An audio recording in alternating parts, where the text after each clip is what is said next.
മാത്രമല്ല, അതായത് മറ്റുള്ളവരുടെ സങ്കടം കാണുമ്പോൾ അങ്ങനെയല്ല, പേഴ്സണൽ ബ്രാൻഡിങ് എന്താണെന്നോ അല്ലെങ്കിൽ അതിനെപ്പറ്റി ടിപ്സുകളോ അങ്ങനെ പറഞ്ഞു കൊടുക്കുന്നവർ വളരെ ചുരുക്കമായിരുന്നു. 1 lakh വരെ പോവാൻ ചെയ്യുന്ന പറ്റുന്ന ആളുകളുണ്ട്, ചെയ്യുന്നവരുണ്ട്. അല്ല, അശ്വതിയുടെ ഭാഗത്തു നിന്ന് ഒരു മലയാളം പോസ്റ്റ് പ്രതീക്ഷിക്കാമോ? എനിക്ക് പ്രതീക്ഷിക്കാം, എന്തായാലും പ്രതീക്ഷിക്കാം. ഒരു ചെറിയൊരു ഒരു സ്റ്റാർട്ടിങ് ട്രബിളേ ഉള്ളൂ. മേ ബി ഈ പോസ്റ്റ് നമുക്ക് മലയാളത്തിലാക്കാം. തീർച്ചയായിട്ടും. സ്വാധീനിച്ചിട്ടുള്ള ഏതെങ്കിലും സംഭവമോ അല്ലെങ്കിൽ ഏതെങ്കിലും ഒരു വ്യക്തിയോ ഉണ്ടോ? അർഷദ്. അതുള്ളതാണോ അത് തള്ളിയതാണോ? എന്തായാലും ഉള്ളതായിരിക്കും. ഹായ് അശ്വതി. ഹായ് അർഷദ്. ഇന്ന് എല്ലാവരും ഓണം ആഘോഷിക്കുകയാണ്. അപ്പോൾ ലിങ്ക്ഡിൻ കമ്മ്യൂണിറ്റി 1 വർഷം തികഞ്ഞിരിക്കുകയാണ്. അപ്പോൾ അതിൻ്റെ ഭാഗമായിട്ട് നമ്മൾ ഫസ്റ്റ് ഒരു പോഡ്കാസ്റ്റ് ഇന്ന് ലോഞ്ച് ചെയ്യുകയാണ്. ആ പോഡ്കാസ്റ്റിൻ്റെ പേരാണ് നമസ്കാരം മലയാളീസ് ബൈ അർഷാദ് ഖാദർ. ഇന്ന് എന്നോടൊപ്പം ഉള്ളത് കേരളത്തിലെ അറിയപ്പെടുന്ന ലിങ്ക്ഡിൻ പേഴ്സണൽ ബ്രാൻഡിംഗ് എക്സ്പെർട്ടായ അശ്വതി ഉഷസാണ്. Welcome Aswathy to the very first episode of Namaskaram Malayalees by Arshad Khader.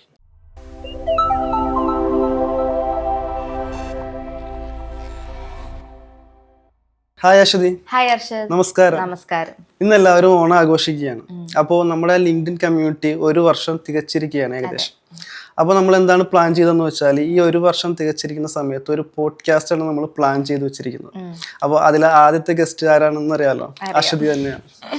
അപ്പോൾ എന്തുകൊണ്ടാണ് അശ്വതി ഇവിടെ ഇരിക്കണമെന്ന് അശ്വതിക്ക് അറിയാമോ? അത് അർഷദിനോട് തന്നെ ചോദിക്കേണ്ടി വരും. ഓക്കെ, അതായത് 2023 ഞാൻ അശ്വതിക്ക് ഒരു മെസ്സേജ് അയച്ചിരുന്നു ലിങ്ക്ഡിനിൽ. അപ്പോ ഞാൻ അശ്വതിയുടെ 24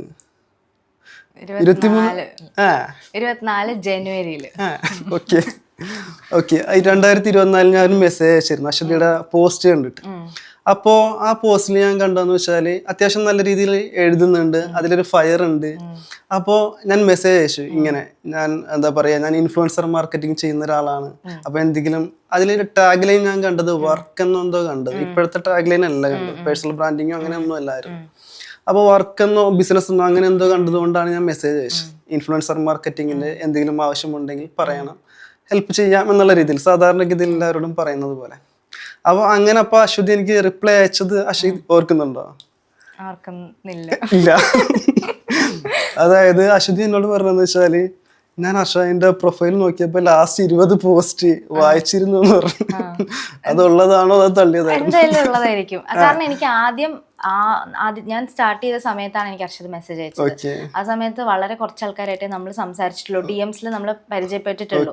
അതിലൊരാള് അർഷദാണ്. എനിക്കൊന്ന് ആദ്യത്തെ മലയാളിയാണ് തോന്നുന്നു എന്നോട് DM ചെയ്യുന്നത്.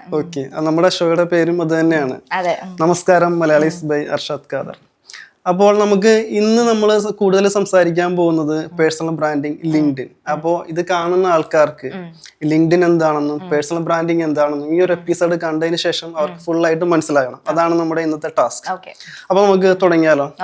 ഇതെല്ലാം തുടങ്ങുന്നതിന് മുമ്പ് ഞാൻ അശ്വതിയോട് ചോദിക്കാനായിട്ട് ഉദ്ദേശിക്കുന്നത്, എല്ലാവരുടെയും കരിയർ സ്റ്റാർട്ട് ചെയ്യുന്ന അല്ലെങ്കിൽ ട്വിസ്റ്റ് ചെയ്യുന്ന ഒരു സമയം +2 അല്ലെങ്കിൽ കോളേജ് സമയങ്ങളാണല്ലോ.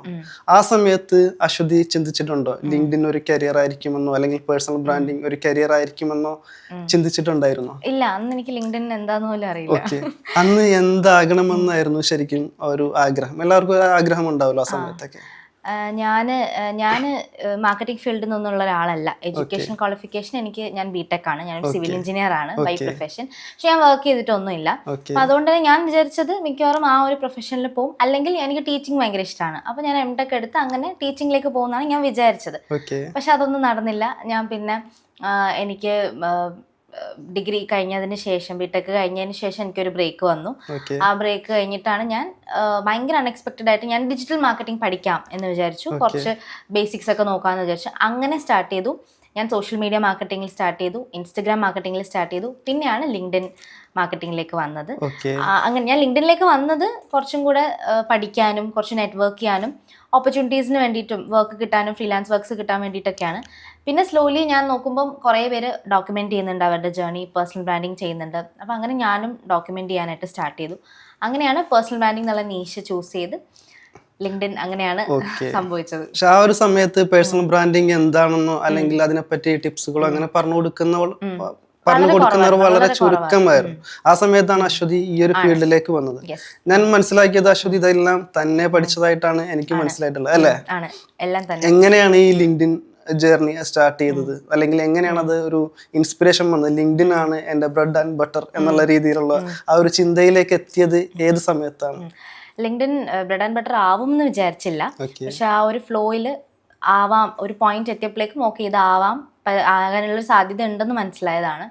അപ്പോൾ ഞാൻ നേരത്തെ പറഞ്ഞ പോലെ ലിങ്ക്ഡിൻ സ്റ്റാർട്ട് ചെയ്തത് പഠിക്കാനും കുറച്ച് നെറ്റ്വർക്ക് ചെയ്യാനും വേണ്ടി. ഒരുപാട് ക്രിയേറ്റേഴ്സ് ഉണ്ട് ഓൾറെഡി, മാർക്കറ്റിങ്ങിനെ കുറിച്ചാണെങ്കിലും ഇൻസ്റ്റഗ്രാം മാർക്കറ്റിനെ കുറിച്ചാണെങ്കിലും പേഴ്സണൽ ബ്രാൻഡിങ്ങിനെ കുറിച്ചാണെങ്കിലും ഒക്കെ സംസാരിക്കുന്ന ഒരുപാട് ക്രിയേറ്റേഴ്സ് ഉണ്ട്. അപ്പോൾ അവരുടെ അടുത്ത് നിന്ന് കുറച്ചും കൂടി ഡീപ്പായിട്ട് പഠിക്കണം, നെറ്റ്വർക്ക് ചെയ്യണം എന്ന് വിചാരിച്ചാണ് വന്നത്.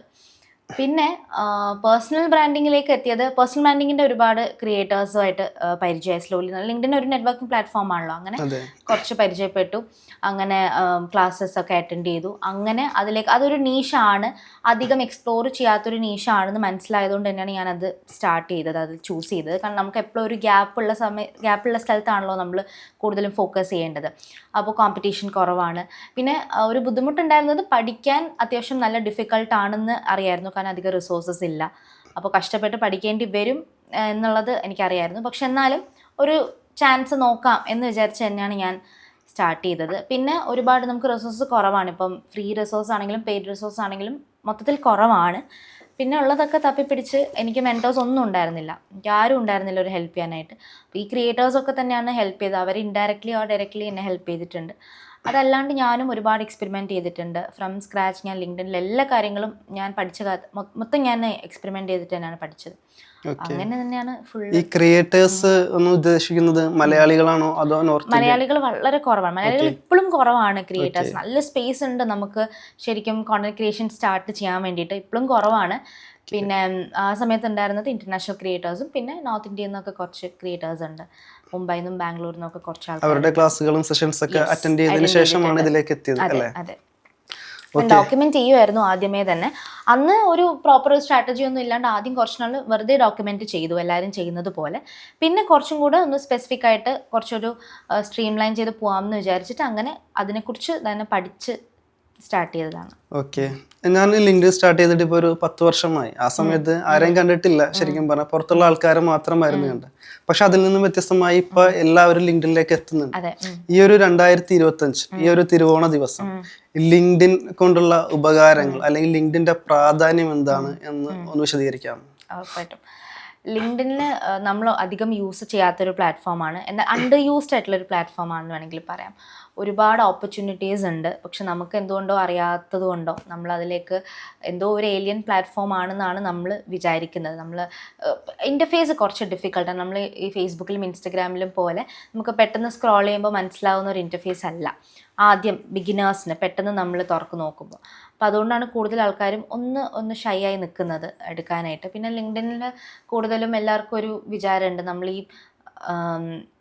നമ്മൾ നമ്മുടെ അച്ചീവ്മെൻറ്റ്സ് മാത്രമാണ് നമ്മൾ കാണിക്കുന്നത്. അപ്പോൾ എല്ലാവരും ജോബ് കിട്ടുന്നതും നല്ല നല്ല അച്ചീവ്മെൻറ്റ്സും പ്രൊമോഷൻസും കാര്യങ്ങളും ഇതൊക്കെയാണ് പറയുന്നത്. അപ്പോൾ ചില ആൾക്കാർക്ക് ഒരു ബുദ്ധിമുട്ടുണ്ടാവും അങ്ങനെയുള്ള കാര്യങ്ങൾ ഓപ്പണായിട്ട് പറയാനും, ഒരു ഷൈനസ് ഉണ്ടാവും. അതുകൊണ്ടൊക്കെ കൂടെ ആയിരിക്കും ലിങ്ക്ഡിൻ നമ്മൾ അധികം യൂസ് ചെയ്യാറില്ല. എന്നാൽ ലിങ്ക്ഡിനിൽ ഒരുപാട് ഓപ്പർച്യൂണിറ്റീസ് ഉണ്ട്. ഒരു ഗ്യാപ്പ് ഉള്ളതുകൊണ്ടും അധികം ആൾക്കാർ യൂസ് ചെയ്യാത്തതുകൊണ്ടും കോമ്പറ്റീറ്റീവ് എഡ്ജ് നോക്കുകയാണെങ്കിൽ നമുക്ക് ഫേവറബിൾ ആണ്. അതുപോലെ അല്ലെങ്കിൽ തന്നെ ഒരുപാട് ഓപ്പർച്യൂണിറ്റീസ് നമ്മൾ ഡിസിഷൻ മേക്കേഴ്സ് ഡയറക്റ്റ് ആയിട്ട് ലിങ്ക്ഡിനിലുണ്ടാവും. നമ്മളിപ്പോൾ ഫ്രീലാൻസേഴ്സ് ആണെങ്കിൽ ക്ലയൻസിനെ കിട്ടാൻ വേണ്ടിയിട്ട് ഡയറക്റ്റ് ആക്സസ് ആണ് നമുക്ക്. ലിങ്ക്ഡിനിൽ ശരിക്കും പറഞ്ഞാൽ വലിയ വലിയ കമ്പനീസിലെ ഫൗണ്ടേഴ്സൊക്കെ നമ്മൾ DM ചെയ്താൽ റിപ്ലൈ ചെയ്യും. നമ്മൾ അത് എനിക്കൊക്കെ ഭയങ്കര ഒരു അത്ഭുതമായിരുന്നു ഫസ്റ്റ്. നമ്മൾ ഇൻസ്റ്റഗ്രാമിൽ ഇപ്പോൾ നമുക്ക് ആക്സസ് ചെയ്യാൻ പാടാണ്, ഇപ്പോൾ സെലിബ്രിറ്റീസ് ആണെങ്കിലൊക്കെ നമുക്ക് ആക്സസ് ചെയ്യാൻ പാടാണ്. പക്ഷേ ലിങ്ക്ഡിനിൽ നേരെ തിരിച്ചാണ്, എത്ര തിരക്കുള്ള ആൾക്കാരാണെങ്കിലും നമുക്കൊരു റിപ്ലൈ കിട്ടും. ബിക്കോസ് അത് അത്രയും പ്രൊഫഷണൽ ആയിട്ടുള്ള ഒരു പ്ലാറ്റ്ഫോമാണ്, ഫോമൽ ആയിട്ടുള്ള പ്ലാറ്റ്ഫോമാണ്. നമ്മളവിടെ എൻ്റർടൈൻമെൻറ്റിന് വേണ്ടി അല്ല വരുന്നത്. എല്ലാ ആൾക്കാരും വരുന്നത് അവിടെ ഒരു പേർപ്പസിന് വേണ്ടിയിട്ടാണ്. ഏതൊരു നോളജ് സീക്കിങ് അല്ലെങ്കിൽ നമുക്ക് ഓപ്പർച്യൂണിറ്റീസ് എന്നുള്ള രീതിയിൽ തന്നെയാണ് വരുന്നത്. അപ്പോൾ എല്ലാവരും സീരിയസ് ആയിട്ട് കാണുന്നത് കൊണ്ട് ഒരു കാഷ്വൽ പ്ലാറ്റ്ഫോം എന്നുള്ള രീതിയിലല്ല. ഇപ്പോൾ ഡിസിഷൻ മേക്കേഴ്സ് ഏറ്റവും കൂടുതലുള്ളത് ലിങ്ക്ഡിനിലാണ്. നമുക്ക് എപ്പോഴും ഡയറക്റ്റ് ആക്സസ് ആണ്, നമുക്ക് ക്ലയൻസിനെ കിട്ടാനായിട്ടാണെങ്കിലും ഒക്കെ ഭയങ്കര അണ്ടർ യൂസ്ഡ് ആയിട്ടുള്ളൊരു പ്ലാറ്റ്ഫോമാണ്. പിന്നെ ഒത്തിരി പഠിക്കാൻ പറ്റും. ഒരുപാട് ക്രിയേറ്റേഴ്സ് ഡിഫറെൻറ്റ് ഏരിയാസിൽ അവർ കോണ്ടന്റ് ക്രിയേറ്റ് ചെയ്യുന്നുണ്ട്. അത് വായിച്ചാൽ തന്നെ നമുക്ക് ഒരുപാട് പഠിക്കാൻ പറ്റും. ജസ്റ്റ് ഒരു 5 മിനിറ്റ് ഡെയിലി സ്ക്രോൾ ചെയ്യുമ്പോൾ തന്നെ നമുക്ക് ഒരുപാട് ഇൻഫർമേഷൻ കിട്ടുന്നുണ്ട്, വാല്യൂബിൾ ആയിട്ടുള്ള ഇൻഫർമേഷൻ കിട്ടുന്നുണ്ട്. പിന്നെ നമുക്ക് നെറ്റ്വർക്കിംഗ് ഉണ്ട്, പ്രൊഫഷണൽ ആയിട്ടുള്ള നെറ്റ്വർക്കിംഗ്. ഇപ്പോൾ പണ്ടൊക്കെ ആണെങ്കിൽ നമുക്കൊരു ഇവൻറ്റിൽ പോകണം നെറ്റ്വർക്ക് ചെയ്യാനും ഒക്കെ ആയിട്ട്. പിന്നെ അത് തന്നെ എത്ര നാൾ നിൽക്കുമെന്നും നമുക്കറിയില്ല, ആ ഒരു കുറച്ച് ദിവസത്തെ ആ ഒരു ഇതേ ഉള്ളൂ. പക്ഷേ ഓൺലൈൻ നെറ്റ്വർക്കിംഗ് ആകുമ്പോൾ, ലിങ്ക്ഡിൻ ആകുമ്പോൾ കുറച്ചുകൂടെ സീരിയസ് ആയിട്ട് നമുക്കൊരു ഡെയിലി ബേസിസിൽ നമുക്ക് നെറ്റ്വർക്ക് ചെയ്യാൻ പറ്റും. ഒരു ഗ്ലോബൽ പ്ലാറ്റ്ഫോം അല്ലേ, നമുക്ക് ഏത് കൺട്രിയിലുള്ള ആളോട് വേണമെങ്കിലും നമുക്ക് സംസാരിക്കാം, നെറ്റ്വർക്ക് ചെയ്യാം, ബിൽഡ് ചെയ്യാം, ബിസിനസ്സസ് ബിൽഡ് ചെയ്യാം, എല്ലാ കാര്യങ്ങളും നമുക്ക് ലിങ്ക്ഡിൻ. നേരത്തെ പറഞ്ഞിരുന്നു പലതരത്തിലുള്ള കോണ്ടന്റുകൾ പബ്ലിഷ് ചെയ്യാം എന്ന് പറഞ്ഞു. അത് ലിങ്ക്ഡിനിൽ ഏറ്റവും കൂടുതൽ റീച്ച് കിട്ടുന്നത് അല്ലെങ്കിൽ എൻഗേജ്മെന്റ് കിട്ടുന്നത് ഏത് തരത്തിലുള്ള സക്സസ് സ്റ്റോറീസ് ആണോ, അച്ചീവ്മെന്റ്സ് ആണോ, അല്ലെങ്കിൽ ഫെയിലിയേഴ്സ് ആണോ? എങ്ങനെ അശ്വതിയുടെ അഭിപ്രായത്തിൽ ഏത് തരത്തിലുള്ള കണ്ടന്റിനാണ് കൂടുതൽ? നമുക്ക് ബ്രോഡായിട്ട് പേഴ്സണൽ സ്റ്റോറീസ് എന്ന് പറയാം. അതിനകത്ത് സക്സസ് സ്റ്റോറീസ് വരാം, ഫെയിലിയർ സ്റ്റോറീസ് വരാം. പിന്നെ ഫെയിലിയർ സ്റ്റോറീസിൽ എപ്പോഴും ഒരു റീച്ച് ഉണ്ട്. ഇപ്പം നമ്മളത് ലിങ്ക്ഡിനിൽ മാത്രമല്ല, അതായത് മറ്റുള്ളവരുടെ സങ്കടം കാണുമ്പോൾ അങ്ങനെയല്ല, അതായത് ഫ്രം സീറോ ടു ഹീറോ എന്നുള്ള ആ ഒരു ഇതിൽ, ആ ഒരു ടെംപ്ലേറ്റ് യൂസ് ചെയ്ത് കുറെ ആൾക്കാർ സ്റ്റോറീസ് ക്രിയേറ്റ് ചെയ്യാറുണ്ട്. അല്ല, ചിലവര് ഈ സാഡ് സ്റ്റോറീസ് മാത്രം ചെയ്യുന്ന ആൾക്കാരുണ്ട്. അതൊരു ബാഡ് സ്ട്രാറ്റജിയാണ്. അതെ, അത് നമുക്ക് നമ്മുടെ ലൈഫിൽ പ്രത്യേകിച്ച് ഒന്നും ബാഡ് ആയിട്ടൊന്നും സംഭവിച്ചിട്ടില്ലെങ്കിൽ പോലും എങ്ങനെയും കഷ്ടപ്പെട്ട് ഞാൻ പലപ്പോഴും പറയാറുണ്ട്, നമ്മളെപ്പോഴും സാഡ് സ്റ്റോറീസ് ഇട്ടിട്ടുണ്ടെങ്കിൽ ആൾക്കാർ നമ്മളെ പറ്റി ചിന്തിക്കുന്നത് നമ്മളൊരു ദുരന്ത കഥാപാത്രമായിട്ട്. ഞാൻ പലപ്പോഴും എല്ലാവരോടും പറയാറുണ്ട്, ഒരിക്കലും അത് ചെയ്യരുത് എന്ന്. അത് ബാഡ് സ്ട്രാറ്റജിയാണ്. യെസ്, അത് വർക്ക് ചെയ്യും. അങ്ങനത്തെ സ്റ്റോറീസ് ഒക്കെ നമ്മളിപ്പോൾ ഒരു സീറോ ടു ഹീറോ എന്നുള്ള ഒരു ടെംപ്ലേറ്റിൽ നമ്മളൊരു സ്റ്റോറി ചെയ്യുകയാണെങ്കിൽ എന്തായാലും അത് വർക്ക് ചെയ്യും. അപ്പോൾ ഓഡിയൻസിന് അതൊരു ആസ്പിറേഷൻ ആണ്. ഇത്രയും ആയല്ലോ, ഒന്നുമില്ല, ഫ്രം സ്ക്രാച്ച് ഇത്രയൊക്കെ ആയി, ഒരു ബില്യണയർ ആയി എന്നൊക്കെ പറയുമ്പോൾ ഓഡിയൻസിന് അതൊരു ഭയങ്കര ഒരു സിനിമാറ്റിക് സ്റ്റൈലാണത്. പക്ഷെ അത് വൺസ് ഇൻ എ വൈൽ നമുക്ക് ഓക്കെ, ഒറിജിനൽ ജെന്യൂൻ സ്റ്റോറി ആണെങ്കിൽ ഓക്കെ. പക്ഷെ ഇടയ്ക്കിടയ്ക്ക് അങ്ങനെ ചെയ്യുമ്പോൾ നമുക്ക് ഓഡിയൻസിന് തന്നെ മനസ്സിലാവും ഇത് ഫേക്ക് ആയിട്ടുള്ള ഒരു സംഭവം.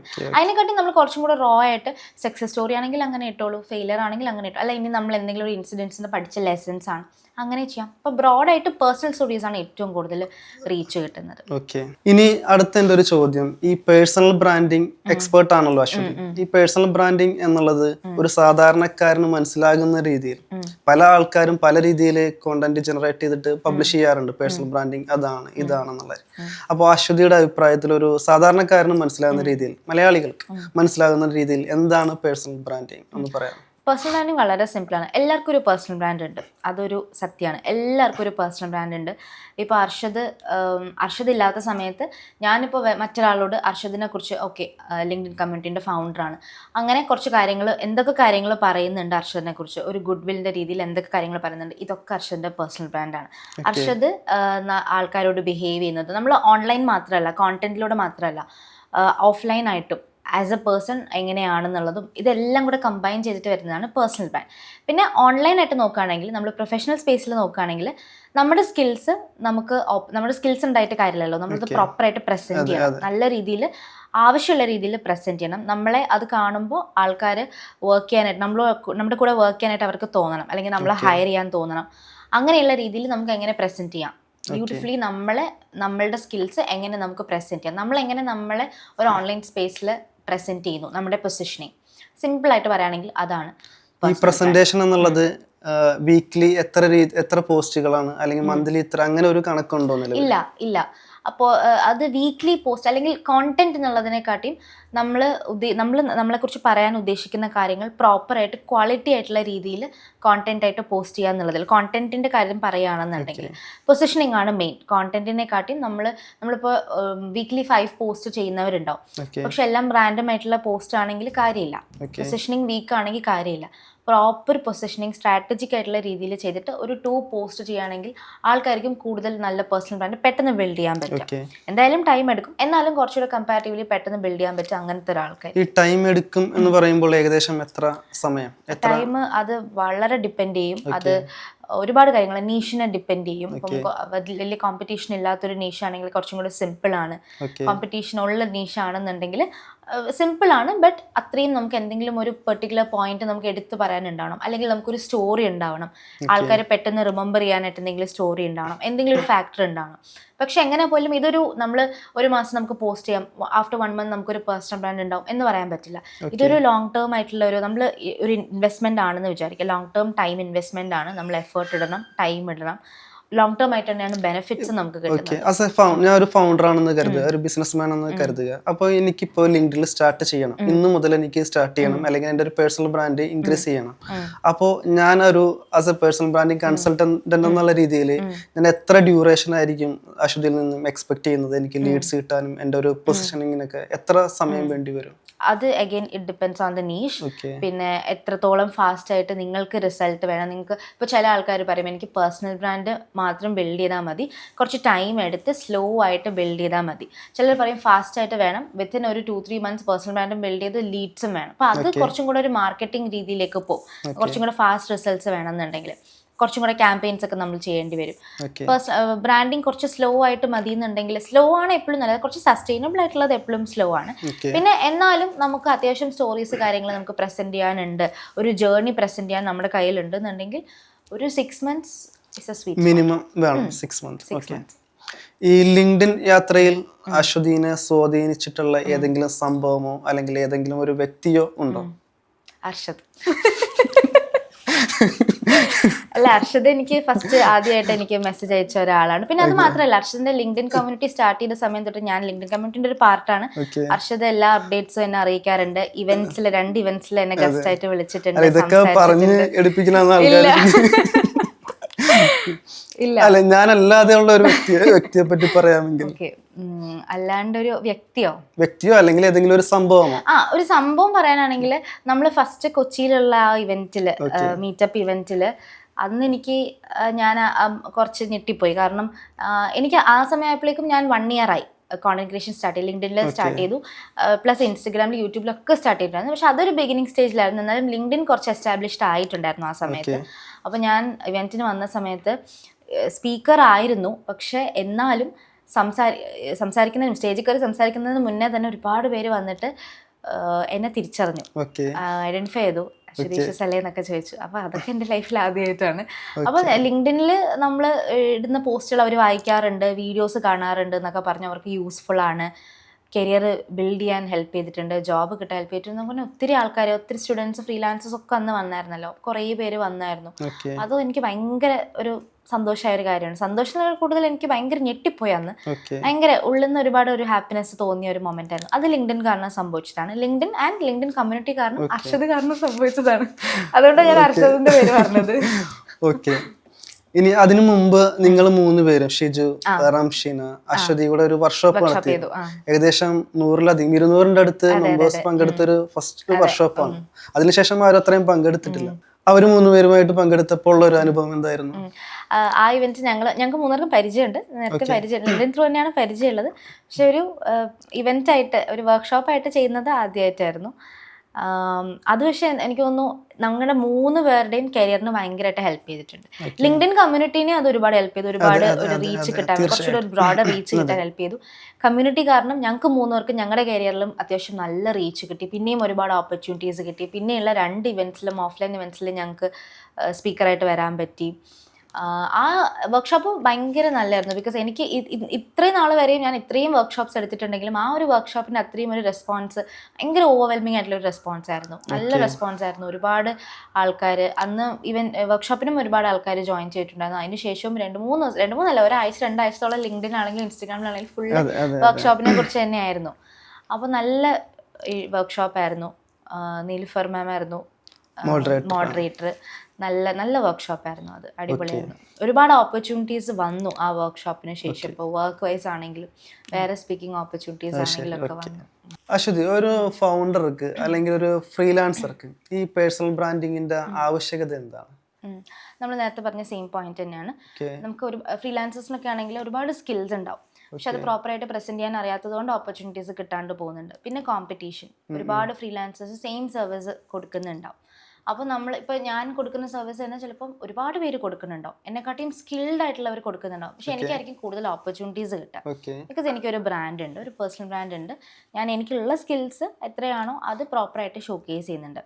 ഇനി എന്നെക്കാട്ടിയും സ്കില്ല് കുറവുള്ള ഒരാളുണ്ടാവാം, എന്നെക്കാട്ടിയും നല്ല സ്ട്രോങ് പേഴ്സണൽ ബ്രാൻഡ് ഉണ്ടെങ്കിൽ ആൾക്ക് ഓപ്പർച്യൂണിറ്റീസ് പോകും. ബിക്കോസ് ആള് ഷോക്കേസ് ചെയ്യാൻ റെഡിയാണ്.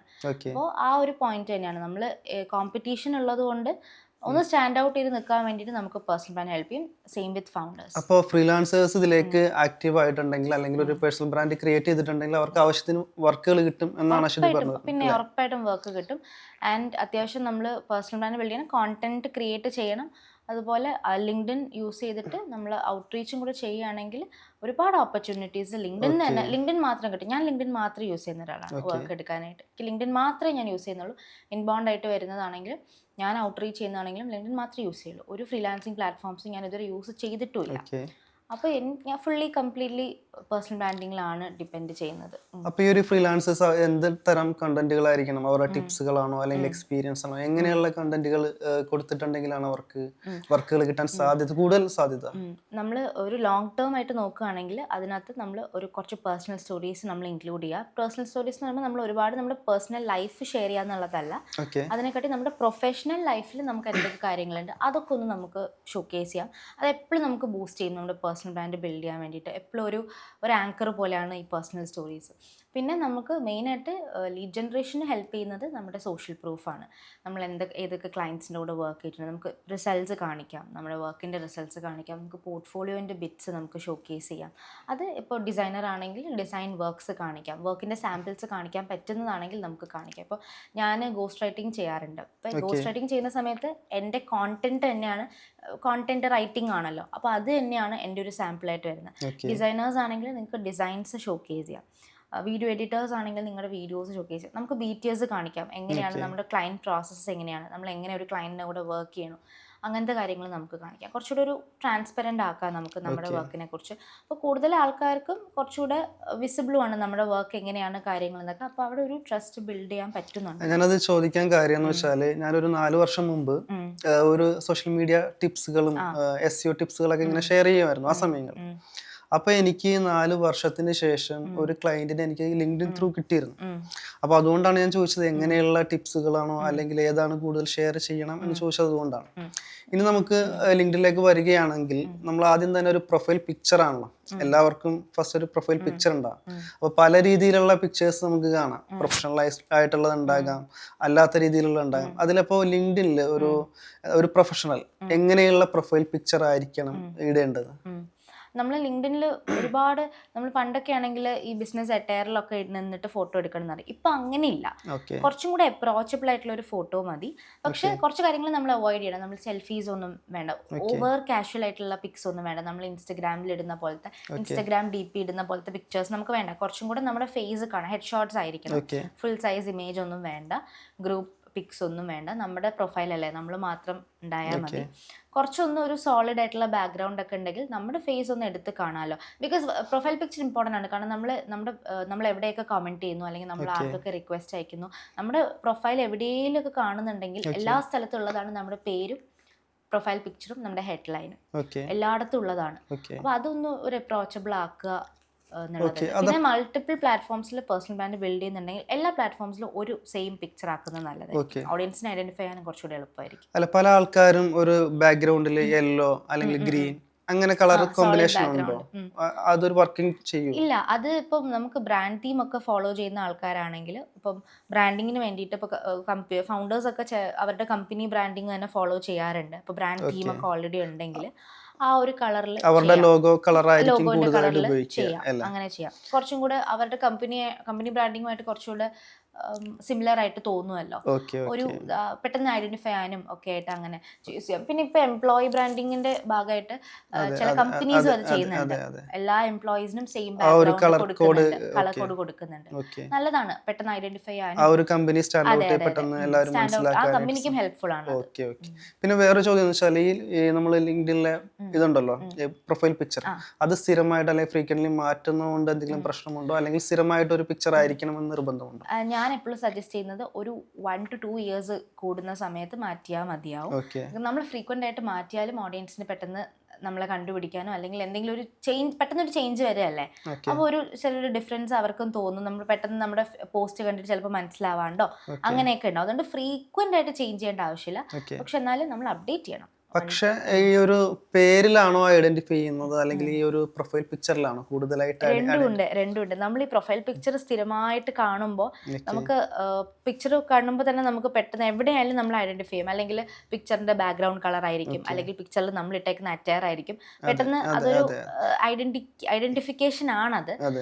പക്ഷെ എന്നാലും നമ്മളും ഫേസ് ഒക്കെ മാറത്തില്ലേ, അപ്പൊ അതുകൊണ്ട് നമ്മൾ അപ്ഡേറ്റ് ചെയ്യണം, കുറച്ചും കൂടെ അപ്ഡേറ്റ്. നമ്മളിപ്പോൾ സ്റ്റാർട്ടിങ്ങിൽ ഒരു നോർമൽ, നമ്മൾ വീട്ടിൽ നിന്ന് ഒരു നോർമൽ പിക്ചറാണ് എടുത്തെങ്കിൽ അപ്ഗ്രേഡ് ചെയ്യുക. കുറച്ച് കഴിയുമ്പോഴേക്ക് നമ്മളൊരു പ്രൊഫഷണൽ ഹെഡ് ഷോട്ട് തന്നെ കൊടുക്കുക.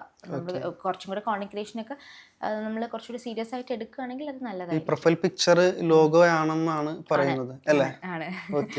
ആസ് ലോങ് ആസ് നമുക്ക് നമ്മുടെ പേഴ്സണൽ ബ്രാൻഡിങ്ങിന് വേറെ ലോഗോയും കാര്യങ്ങളും ഒന്നും ഇല്ലാന്നുണ്ടെങ്കിൽ നമ്മുടെ പ്രൊഫൈൽ തന്നെയാണ് നമ്മുടെ ഐഡന്റിറ്റി. ഓക്കെ. ഇനി അപ്പൊ പ്രൊഫൈൽ പിക്ചറിന്റെ കഴിഞ്ഞു, പിന്നെ അതിനുശേഷം അതിന്റെ ബാക്ക്ഗ്രൗണ്ടിലെ കവർ ഉണ്ടല്ലോ, ബാനർ. ഓക്കെ, ബാനർ പലരും ഇടാറില്ല. ചിലർ ബാനർ ഇടുന്നവരുണ്ട്, ചിലർ നല്ല രീതിയിൽ അത് ചെയ്യുന്ന ആൾക്കാരുണ്ട്. അപ്പൊ അതിൽ എങ്ങനെയായിരിക്കണം നമ്മൾ ചെയ്യേണ്ടത് ബാനറിന്റെ കേസിൽ? ബാനർ നമുക്ക് ഇടാം. ബാനർ ഇടുന്നത് എപ്പോഴും നല്ലത് തന്നെയാണ്. ബിക്കോസ് ഒരു നല്ല സ്പേസ് ആണ്, അത്യാവശ്യം നീളമുള്ള ഒരു സ്പേസ് അല്ലേ, ഒരുപാട് സ്പേസുകൾ നമുക്ക് കുറേ കാര്യങ്ങൾ നമുക്ക് അതിനകത്ത് ഇൻക്ലൂഡ് ചെയ്യാൻ പറ്റും. പിന്നെ ഫണലിങ്ങിന്റെ ഭാഗമായിട്ട് കുറേ പേര് അത് ചെയ്യാറുണ്ട്. ഇപ്പോൾ നമുക്കിപ്പോൾ ഒരു കോച്ചിങ് 1-on-1s ഉണ്ട്, കോൾസ് ഉണ്ട്, അവിടെ നമുക്ക് കൊടുക്കാം. ന്യൂസ് ലെറ്റേഴ്സ് ഉണ്ട്, അവിടെ നമുക്ക് കൊടുക്കാം. ഇല്ലെങ്കിൽ ഏറ്റവും ബ്രില്യൻ്റ് ആയിട്ട് ചില ക്രിയേറ്റേഴ്സ് ചെയ്യും, ബാനറിൽ കൊടുത്തിട്ടുണ്ടാവും ഫീച്ചേർഡ് സെക്ഷൻ ചെക്ക് ചെയ്യുക എന്നുള്ളൊരു CTA കൊടുത്തിട്ടുണ്ടാവും. ഫീച്ചേർഡ് സെക്ഷനിൽ നോക്കുമ്പോൾ ഫീച്ചേർഡിന് നമുക്ക് മറ്റു കാര്യങ്ങളിലേക്ക് നമുക്ക് ഡൈവേർട്ട് ആവാനുള്ള CTAs ഉണ്ടാവും. അതൊക്കെ പ്രോപ്പർ ഫണലിംഗ് ആണ്. അങ്ങനെ സീരിയസ് ആയിട്ട് കോൺഗ്രിഗേഷൻ ചെയ്യുന്നവർക്ക് അത് ചെയ്യാം. അല്ല, നിങ്ങൾ സിമ്പിൾ ആയിട്ട് ഇപ്പോൾ ഫ്രീലാൻസേഴ്സ് ആണ്, ബിഗിനേഴ്സ് ആണ്, നിങ്ങളുടെ വർക്ക് എന്തെങ്കിലും ഉണ്ടെങ്കിൽ നിങ്ങൾക്ക് ഷോക്കേസ് ചെയ്യാം. നിങ്ങൾ എത്ര പ്രോജക്ട്സ് വർക്ക് ചെയ്തിട്ടുണ്ട്, അങ്ങനെ എന്തെങ്കിലും ഉണ്ടെങ്കിൽ, എന്തെങ്കിലും അച്ചീവ്മെന്റ്സ് ഉണ്ടെങ്കിൽ ചെയ്യാം. നിങ്ങൾ എന്തൊക്കെ സർവീസസ് ആ കൊടുക്കണേ അത് ചെയ്യാം. ഇനി ഫുള്ളി ബിഗിനേഴ്സ്, ഇപ്പം വർക്ക് സ്റ്റാർട്ട് ചെയ്തിട്ടില്ല, ജോബ് സീക്കേഴ്സ് ആണ്, അല്ലെങ്കിൽ സ്റ്റുഡൻസ് ആണെന്നൊക്കെ ഉണ്ടെങ്കിൽ നിങ്ങളുടെ ഇൻഡസ്ട്രി ആയിട്ട് റിലേറ്റഡ് ആയിട്ടുള്ള എന്തെങ്കിലും ഒരു പിക്ചർ കൊടുത്താലും മതി. ഫേസ് വരണം നിർബന്ധമില്ല. ഇല്ല. പിന്നെ നമ്മൾ പ്രൊഫൈൽ എടുത്ത് നോക്കുമ്പോൾ ആദ്യം ഏറ്റവും കൂടുതൽ സ്പേസ് എടുക്കുന്ന ബാനറാണ്. നമ്മൾ ഫസ്റ്റ് കാണുന്നത് ബാനറാണ്. അപ്പൊ അതൊന്ന് സ്റ്റാൻഡ് ഔട്ട് ചെയ്ത് നിൽക്കാൻ വേണ്ടി യൂസ് ചെയ്യാം. ഓപ്ഷണൽ ആണ് ഫേസ് വേണം എന്നുള്ളത്. ഫേസ് ഇല്ലെങ്കിലും കുഴപ്പമില്ല, പക്ഷെ മാക്സിമം നമുക്ക് കൊടുക്കാൻ പറ്റുന്ന കാര്യങ്ങൾ കൊടുക്കുകയാണെങ്കിൽ നല്ലതായിരിക്കും. ലിങ്ക്ഡിനിൽ ഏറ്റവും കൂടുതൽ ഹെൽപ്ഫുൾ ഏതാണ്? പ്രൊഫൈൽ വ്യൂസ് ആണോ, അല്ലെങ്കിൽ റീച്ച് ആണോ, ഇംപ്രഷൻസ് ആണോ? ഈ മൂന്നെണ്ണത്തിൽ ഏതായിരിക്കും കുറച്ചുകൂടെ നമുക്ക് ബെനിഫിറ്റ് കിട്ടുന്നത്? അത് എന്ത് ബെനിഫിറ്റ് ആണ് എന്നുള്ളത്. ബെനിഫിറ്റ് മീൻസ് ലീഡ് ആയിരിക്കാം, അല്ലെങ്കിൽ വർക്ക് ആയിരിക്കാം, മറ്റുള്ള എന്തുമായിരിക്കും. ചിലപ്പോൾ ഒരു നമ്മൾ മോസ്റ്റ് കോമൺലി പറയുന്നത് നമുക്ക് ഈസി ആയിട്ടുള്ള ഒരു മെട്രിക് എന്ന് പറയുന്നത് ഇംപ്രഷൻസ് ആണ്. നമുക്ക് കാൽക്കുലേറ്റ് ചെയ്യാനാണെങ്കിലും ഓക്കെ ഇത്ര ആൾക്കാർ എൻ്റെ ഇത് കണ്ടു. ഇപ്പം ഇംപ്രഷൻസ് എന്ന് പറഞ്ഞാൽ ഒന്നുമില്ല, നമ്മുടെ ഇൻസ്റ്റഗ്രാമിൽ റീൽസിലൊക്കെ വരുന്ന വ്യൂസ് ഉണ്ടല്ലോ, എത്ര റീച്ച് കയറി, അത് തന്നെയാണ് ഇംപ്രഷൻസ്. റീച്ചും ഇംപ്രഷൻസും ഡിഫറെൻ്റ് ആണ്. അപ്പോൾ ഇത് ഇംപ്രഷൻസ് തന്നെയാണ് ബേസിക് ആയിട്ടുള്ള ഒരു മെട്രിക് വരുന്നത്. ഇത്രയും ആൾക്കാർ കാണുകയാണെന്നുണ്ടെങ്കിൽ നമുക്ക് അത്രയും, അങ്ങനെയാണ് നമ്മൾ കാൽക്കുലേറ്റ് ചെയ്യുന്നത്. ഇത്രയും ആൾക്കാർ കണ്ടിട്ടുണ്ട്, അതിലെത്ര ആൾക്കാർ നമ്മൾ എൻഗേജ് ചെയ്യുന്നു എന്നുള്ളതും കൂടെ നോക്കണം. അത് വേറൊരു മെട്രിക്കാണ്, എൻഗേജ്മെന്റ് ടു റീച്ച് റേഷ്യോ. അത് കുറച്ച് ഡിഫറെൻ്റ് ആണ്. പിന്നെ ഞാൻ എപ്പോഴും പറയുന്ന ഒരു under rated metric profile views ആണ്. പ്രൊഫൈൽ വ്യൂസ് നമുക്ക് വേണം. നമ്മുടെ ഫീഡിൽ ആണ് നമ്മുടെ പോസ്റ്റ് കാണുന്നത് എന്നുണ്ടെങ്കിൽ ആ ഒരു പോസ്റ്റ് ഇഷ്ടപ്പെട്ടാൽ, നമ്മുടെ ഒരു പ്രോപ്പർ ഒരു ICP ആണെന്നുണ്ടെങ്കിൽ, ഒരു ഐഡിയൽ ക്ലയൻറ്റ് ആണെന്നുണ്ടെങ്കിൽ ആൾ ആ പ്രൊഫൈൽ തുറന്നിരിക്കണം. പ്രൊഫൈൽ തുറക്കുന്നുണ്ടെങ്കിൽ നമുക്കതൊരു പ്രൊഫൈൽ വ്യൂ ആയിട്ട് കാണാൻ പറ്റും. പ്രൊഫൈൽ വ്യൂസ് എപ്പോഴും നമുക്ക് കൂടണം, അതൊരു മെട്രിക് ആണ്. ഇംപ്രഷൻസ് മാത്രം. ഇപ്പോൾ പോസ്റ്റ് നല്ലതാണ്, ഓക്കെ, ആ പോസ്റ്റ് അവർക്ക് ഇഷ്ടപ്പെട്ടു, ഓക്കെ, വായിച്ചു, നമുക്കൊരു ഇംപ്രഷൻ കിട്ടി, ഫൈൻ. പക്ഷെ കൂടുതൽ ആൾക്കാർക്ക് അറിയാനായിട്ടൊരു ആഗ്രഹം ഇല്ലാന്നുണ്ടെങ്കിൽ അവിടെ നമ്മൾ ഫെയിലായി. വൺ ടൈം ആവശ്യത്തിന് വേണ്ടി അവർക്ക് റീഡ് ചെയ്യാൻ വേണ്ടിയിട്ടല്ല നമ്മൾ പോസ്റ്റ് ചെയ്യേണ്ടത്. ഓരോ പോസ്റ്റും നമ്മുടെ പ്രൊഫൈലിലേക്ക് ഡൈവേർട്ട് ചെയ്യുക. എന്നിട്ട് പ്രൊഫൈൽ ഒപ്റ്റിമൈസ്ഡ് ആയിരിക്കണം കംപ്ലീറ്റ്ലി. ഫുള്ളി നമ്മൾ പ്രിപ്പയർ ചെയ്ത് വെക്കുക പ്രൊഫൈൽ. അവിടെ ആയിരിക്കണം കൺവേർഷൻ നടക്കേണ്ടത്. ഇനി അതിനുശേഷം എബൌട്ട് സെഷൻ ഉണ്ടല്ലോ, അതിന്റെ എങ്ങനെ രീതിയിൽ, എങ്ങനെ അട്രാക്റ്റീവ് ആയിട്ട്, അല്ലെങ്കിൽ എങ്ങനെയാണ് ഒരു സാധാരണക്കാരൻ, ഒരു പുതിയതായിട്ടൊരു ലിങ്കിലേക്ക് വരുന്ന ആള് ചെയ്യേണ്ടത്? എബൌട്ട് സെക്ഷൻ നമുക്ക് സിമ്പിൾ ആയിട്ട് നമ്മൾ എന്താ ചെയ്യുക, നമ്മൾ ആരാണ്, who are we, what do we do, പിന്നെ നമ്മളിപ്പോൾ ഒരു സർവീസ് പ്രൊവൈഡ് ചെയ്യുന്ന ആളാണെന്നുണ്ടെങ്കിൽ why you should hire us എന്നുള്ള ആ ഒരു 3 പോയിന്റ്സ് ആണ് മെയിനായിട്ടും വരേണ്ടത്. പിന്നെ നമുക്ക് ഒരു സ്റ്റോറി ടെല്ലിങ് വേണമെങ്കിൽ കൊണ്ടുവരാം. ഒരുപാട് ലോങ് ആക്കാണ്ടിരിക്കുന്നതാണ് നല്ലത്. മാക്സിമം ഷോർട്ടാക്കി പ്രിസൈസ് ആക്കി നമ്മുടെ സർവീസസ് എന്തൊക്കെയാണ്, നമ്മുടെ അച്ചീവ്മെൻറ്റ്സ് എന്തെങ്കിലും ഉണ്ടെങ്കിൽ അത് കാണിക്കാം. ഇനി ബിഗിനേഴ്സ് ആണെന്നുണ്ടെങ്കിൽ കുഴപ്പമില്ല, നിങ്ങൾക്ക് എന്തൊക്കെ സ്കിൽസ് ഉണ്ടെന്നുള്ളത് കാണിക്കാം. നിങ്ങൾ ഏതൊക്കെ ഏരിയാസിൽ വർക്ക് ചെയ്യാനാണ് ഉദ്ദേശിക്കുന്നത്, അല്ലെങ്കിൽ എന്തൊക്കെ ഓപ്പർച്യൂണിറ്റീസ് ആണ് നോക്കുന്നത്, ഏതൊക്കെ ഇൻഡസ്ട്രീസ് നിന്നാണ് വർക്ക് നോക്കുന്നത്, അങ്ങനെയുള്ള കാര്യങ്ങൾ മെൻഷൻ ചെയ്യാം. ഇതുവരെ എന്തെങ്കിലും ചെറിയ ഇൻറ്റേൺഷിപ്സോ അങ്ങനെ എന്തെങ്കിലും ചെയ്തിട്ടുണ്ടെങ്കിൽ അത് മെൻഷൻ ചെയ്യാം. നമുക്ക് നമ്മളെക്കുറിച്ച് തന്നെ പറയാനുള്ളൊരു സ്പേസാണ്, നമ്മൾ ആരാണ് എന്താണ് എന്നുള്ളത് പറയാനുള്ളൊരു സ്പേസാണ്. ഒരു ബയോ പോലെ, ബയോ അല്ല, അതിലും കുറച്ചുകൂടെ ഡീറ്റെയിൽഡ് ആയിട്ട് നമുക്ക് പറയാം. അങ്ങനെ സിമ്പിളായിട്ട് പറയുന്നതായിരിക്കും നല്ലത്, ഒരുപാട് ഡീറ്റെയിൽഡ് ആവണ്ട. ഓക്കെ. അപ്പോൾ ആ ഒരു സെഷൻ കഴിയുമ്പോൾ സെക്ഷനിൽ പിന്നെ ഇതൊരു സി വി ആണെന്ന് പല എക്സ്പേർട്ടുകളും പറയാറുണ്ട്. ലിങ്ക്ഡിൻ പ്രൊഫൈൽ ഒരു സി വി ആണ്, അത് എത്രത്തോളം പ്രായോഗികം? ലിങ്ക്ഡിൻ ഒരു ജോബ് പോർട്ടൽ ആയിരുന്നു ആദ്യം സമയത്ത്. അപ്പോൾ ആ സമയത്ത് എന്ന് പറയുമ്പോൾ നമ്മൾ പ്രൊഫൈല് ഒരു സി വി പോലെ നമ്മൾ ആക്കുള്ളൂ, അതിനപ്പുറത്തേക്ക് ഒന്നും ഉണ്ടെന്ന് നമ്മൾ വിചാരിക്കുന്നില്ല. നമ്മൾ ഈ കോണ്ടന്റ് ക്രിയേഷൻ ഒന്നും സ്റ്റാർട്ട് ചെയ്യുന്നതിന് മുന്നേ നമുക്ക് അങ്ങനെ ഒരു ഓപ്ഷൻ ഉണ്ടെന്ന് തന്നെ അറിയില്ല. അപ്പോൾ എല്ലാവരും എല്ലാ കോളംസും ഫില്ല് ചെയ്യും, സി വിയിലുള്ള കോളംസ് ഒക്കെ തന്നെ ഫില്ല് ചെയ്യും. പക്ഷേ സി വിയിൽ എപ്പോഴും നമുക്കൊരു ലിമിറ്റേഷൻ ഉണ്ട്. നമുക്കൊരു ജോബിൻ്റെ കാര്യമാണെങ്കിലും നമുക്കൊരു ജോബ് ടൈറ്റിൽ എഴുതാം, അതിൽ എന്തൊക്കെ ചെയ്തു എന്നുള്ള എഴുതാം, തീർന്നു. ഒറ്റ സെൻറ്റൻസിൽ നമുക്ക് എഴുതാം, അത്രയേ ഉള്ളൂ, ആ ഒരു സ്പേസേ ഉള്ളൂ. ലിങ്ക്ഡിനിലാവുമ്പോൾ നമുക്ക് ഓൺ ആൻഡ് ഓൺ പോസ്റ്റുകൾ ഇട്ടുകൊണ്ടേ ഇരിക്കാം. നമ്മൾ അതിനെക്കുറിച്ച് ഓരോ ഇൻസിഡൻസിനെ കുറിച്ച് നമുക്ക് പോസ്റ്റ് ഇട്ടുകൊണ്ടിരിക്കാം. അപ്പോൾ അത് പിന്നീട് ആൾക്കാർ എക്സ്പ്ലോർ ചെയ്ത് വന്നപ്പോൾ ഇപ്പോൾ അതൊരു സോഷ്യൽ മീഡിയ പ്ലാറ്റ്ഫോം ആയിട്ടുണ്ട്. ഇപ്പോൾ മോറോലെസ് ഇൻസ്റ്റഗ്രാം പോലെ തന്നെ, ഇൻസ്റ്റഗ്രാം പോലെ ആയില്ലെങ്കിലും വരുന്ന ഒരു 5 ഇയേഴ്സിനുള്ളിൽ എന്തായാലും അത് അത്യാവശ്യം നല്ലൊരു സോഷ്യൽ മീഡിയ പ്ലാറ്റ്ഫോം ആയി വരും. ഇപ്പോൾ തന്നെ നമുക്ക് ഒരു ജോബ് പോർട്ടൽ എന്നുള്ള രീതിയിൽ നിന്ന് മാറി കുറച്ചും കൂടെ ഒരു നെറ്റ്വർക്കിംഗ്, ഒരു പ്രൊഫഷണൽ പ്ലാറ്റ്ഫോം എന്നുള്ള രീതിയിലായിട്ടുണ്ട് ലിങ്ക്ഡിൻ. അപ്പോൾ സി വിയിൽ മാത്രം സ്റ്റക്കായി നിൽക്കരുത്. സി വി അല്ല, C V is C V, resume is resume, LinkedIn is LinkedIn. ലിങ്ക്ഡിനിൽ അത്രയും ഓപ്പർച്യൂണിറ്റീസ് നമുക്കുണ്ട്, എത്രയോ കാര്യങ്ങൾ നമുക്ക് കൂടുതൽ എക്സ്പ്ലെയിൻ ചെയ്യാൻ പറ്റും ലിങ്ക്ഡിനിൽ. നമുക്ക് നമ്മുടെ സ്കിൽസ് ഷോക്കേസ് ചെയ്യാൻ പറ്റും. ഇപ്പോൾ വീഡിയോസ് വരെ റോൾ ഔട്ട് ആയിട്ടുണ്ട്, അപ്പോൾ വീഡിയോസ് ഇടാം. അപ്പം വീഡിയോ തുടക്കകാലത്ത് വന്നിട്ട് അത് ആ ഒരു ടാബ് ഇപ്പൊ കാണുന്നില്ല. ഇല്ല, അത് ലിങ്ക്ഡിൻ തന്നെ അത് കുറച്ച് വീഡിയോ കോണ്ടന്റിന് അതില് പ്രസക്തി ഇല്ല എന്നാണോ? അല്ല, അത് ലിങ്ക്ഡിൻ ഉദ്ദേശിച്ച ടൈപ്പ് വീഡിയോസ് കിട്ടുന്നില്ല എന്നുള്ളതാണ്. ലിങ്ക്ഡിന് വേണ്ടി ഇപ്പോൾ എല്ലാവർക്കും ഇൻസ്റ്റഗ്രാമും യൂട്യൂബും ഒക്കെ അത്യാവശ്യം ഉള്ളതുകൊണ്ട് അതിൽ തന്നെയുള്ള വീഡിയോസ് എടുത്ത് റീപർപ്പസ് ചെയ്യുന്നേ ഉള്ളൂ. അല്ലാതെ ലിങ്ക്ഡിനിലേക്ക് വേണ്ടി മാത്രമായിട്ട് നേറ്റീവ് വീഡിയോസ് വരുന്നില്ല. അതുകൊണ്ടായിരിക്കാം. അതെ. പക്ഷെ അത് നമുക്ക് കംപ്ലീറ്റ് ആയിട്ട് അത് പോയി എന്ന് പറയാനും പറ്റില്ല. May be in coming years നമുക്ക് ചിലപ്പോൾ അത് പ്രതീക്ഷിക്കാം കുറച്ചും കൂടെ. തീരെ പോയിട്ടില്ല, നമുക്ക് വീഡിയോ ടാബൊക്കെ പക്ഷെ കുറച്ച് പേർക്ക് റിമൂവ് ആയിട്ടുണ്ട്. പിന്നെ ഒരു കാര്യം എന്ന് വെച്ചാൽ, ഇപ്പൊ ഒരു തുടക്കക്കാരൻ അല്ലെങ്കിൽ ഒരു ഫ്രഷർ കോളേജിൽ നിന്നൊക്കെ പഠിച്ചിറങ്ങിയ ഒരാൾക്ക് ലിങ്ക്ഡിൻ ത്രൂ എങ്ങനെ ജോബ് കിട്ടും എന്ന് അവർക്കൊന്ന് പറഞ്ഞു കൊടുക്കാനായിട്ട് പറ്റുമോ? ബിഗിനർ ആണെന്നുണ്ടെങ്കിൽ, അതിപ്പോൾ ജോബ് സീക്കർ ആണെങ്കിലും നിങ്ങൾ ഫ്രീലാൻസിങ്ങിലാണെങ്കിലും ബിഗിനർ ആണെന്നുണ്ടെങ്കിൽ, അല്ലെങ്കിൽ പോട്ടെ ഒരു ഫൗണ്ടർ ആണെന്നുണ്ടെങ്കിലും, ബിഗിനിങ് സ്റ്റേജിൽ എപ്പോഴും നല്ലത് ഡോക്യുമെന്റിങ് ആണ്.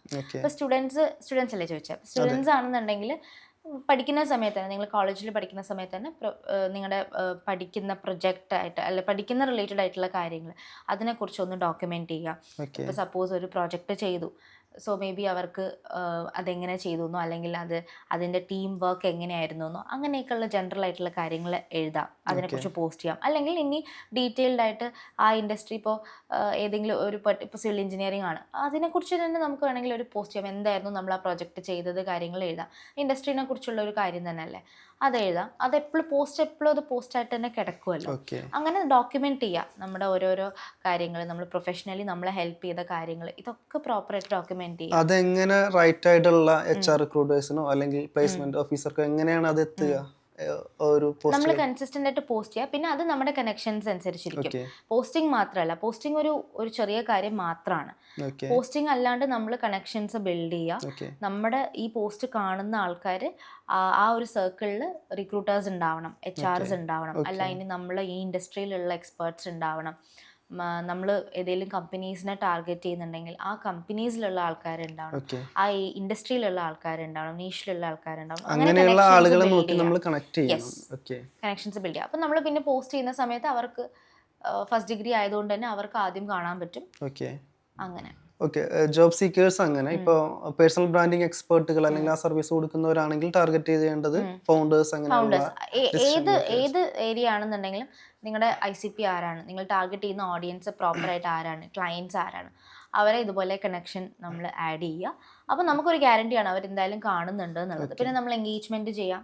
നമ്മൾ ഫൗണ്ടേഴ്സാണ് ക്ലയൻസ് എന്നുണ്ടെങ്കിൽ ഫൗണ്ടേഴ്സിൻ്റെ പ്രൊഫൈലിൽ പോയിട്ട് നമുക്ക് എൻഗേജ് ചെയ്യാം. അവിടെ നമ്മൾ തിരിച്ച് എൻഗേജ്മെൻറ്റ് കിട്ടുമെന്ന് എക്സ്പെക്റ്റ് ചെയ്യരുത്. നമ്മളെ പോലെ അത്രയും ആക്റ്റീവ് ആയിരിക്കില്ല ഫൗണ്ടേഴ്സ്. അവർക്ക് ടീം ഇല്ല എന്നുണ്ടെങ്കിൽ അവർ ആക്റ്റീവ് ആയിരിക്കില്ല. പക്ഷെ എന്നാലും അവരത് കാണുന്നുണ്ടാവും, അവർ കയറുന്നുണ്ടാവും, കാണുന്നുണ്ടാവും. ആക്റ്റീവായിട്ട് കമൻറ്റിങ്ങും പോസ്റ്റിങ്ങും ഒന്നും ചെയ്യുന്നുണ്ടാവില്ല എന്നേ ഉള്ളൂ. എപ്പോഴും ഒരു സൈലൻ്റ് ആയിട്ട് അവർ വാച്ച് ചെയ്യുന്നുണ്ടാവും എപ്പോഴും. അപ്പോൾ എൻഗേജ്മെൻറ്റും കൂടെ നമ്മൾ ചെയ്തേക്കുക. ഓക്കെ, ഇനി ഒരു മോസ്റ്റ് ഇമ്പോർട്ടൻറ്റ് ക്വസ്റ്റ്യൻ, ലിങ്ക്ഡിനിൽ മലയാളം പറഞ്ഞുകൂടെ? കൂടെ പറ്റുമോ? മലയാളം സാധ്യതയുണ്ടോ ലിങ്ക്ഡിനിൽ? ഉറപ്പായിട്ടും മൾട്ടി ലിംഗ്വൽ ഇത് വരുന്നുണ്ട്.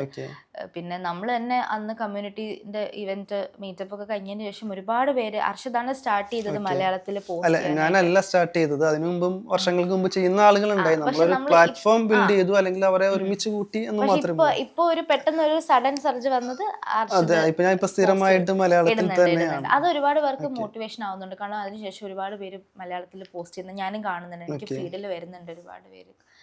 നല്ല കാര്യം തന്നെയാണ്. റീജിയണൽ ലാംഗ്വേജസ് ലിങ്ക്ഡിൻ സപ്പോർട്ട് ചെയ്യുന്നുണ്ട്. ഓക്കെ, അല്ല, അശ്വതിയുടെ ഭാഗത്തു നിന്ന് ഒരു മലയാളം പോസ്റ്റ് പ്രതീക്ഷിക്കാമോ?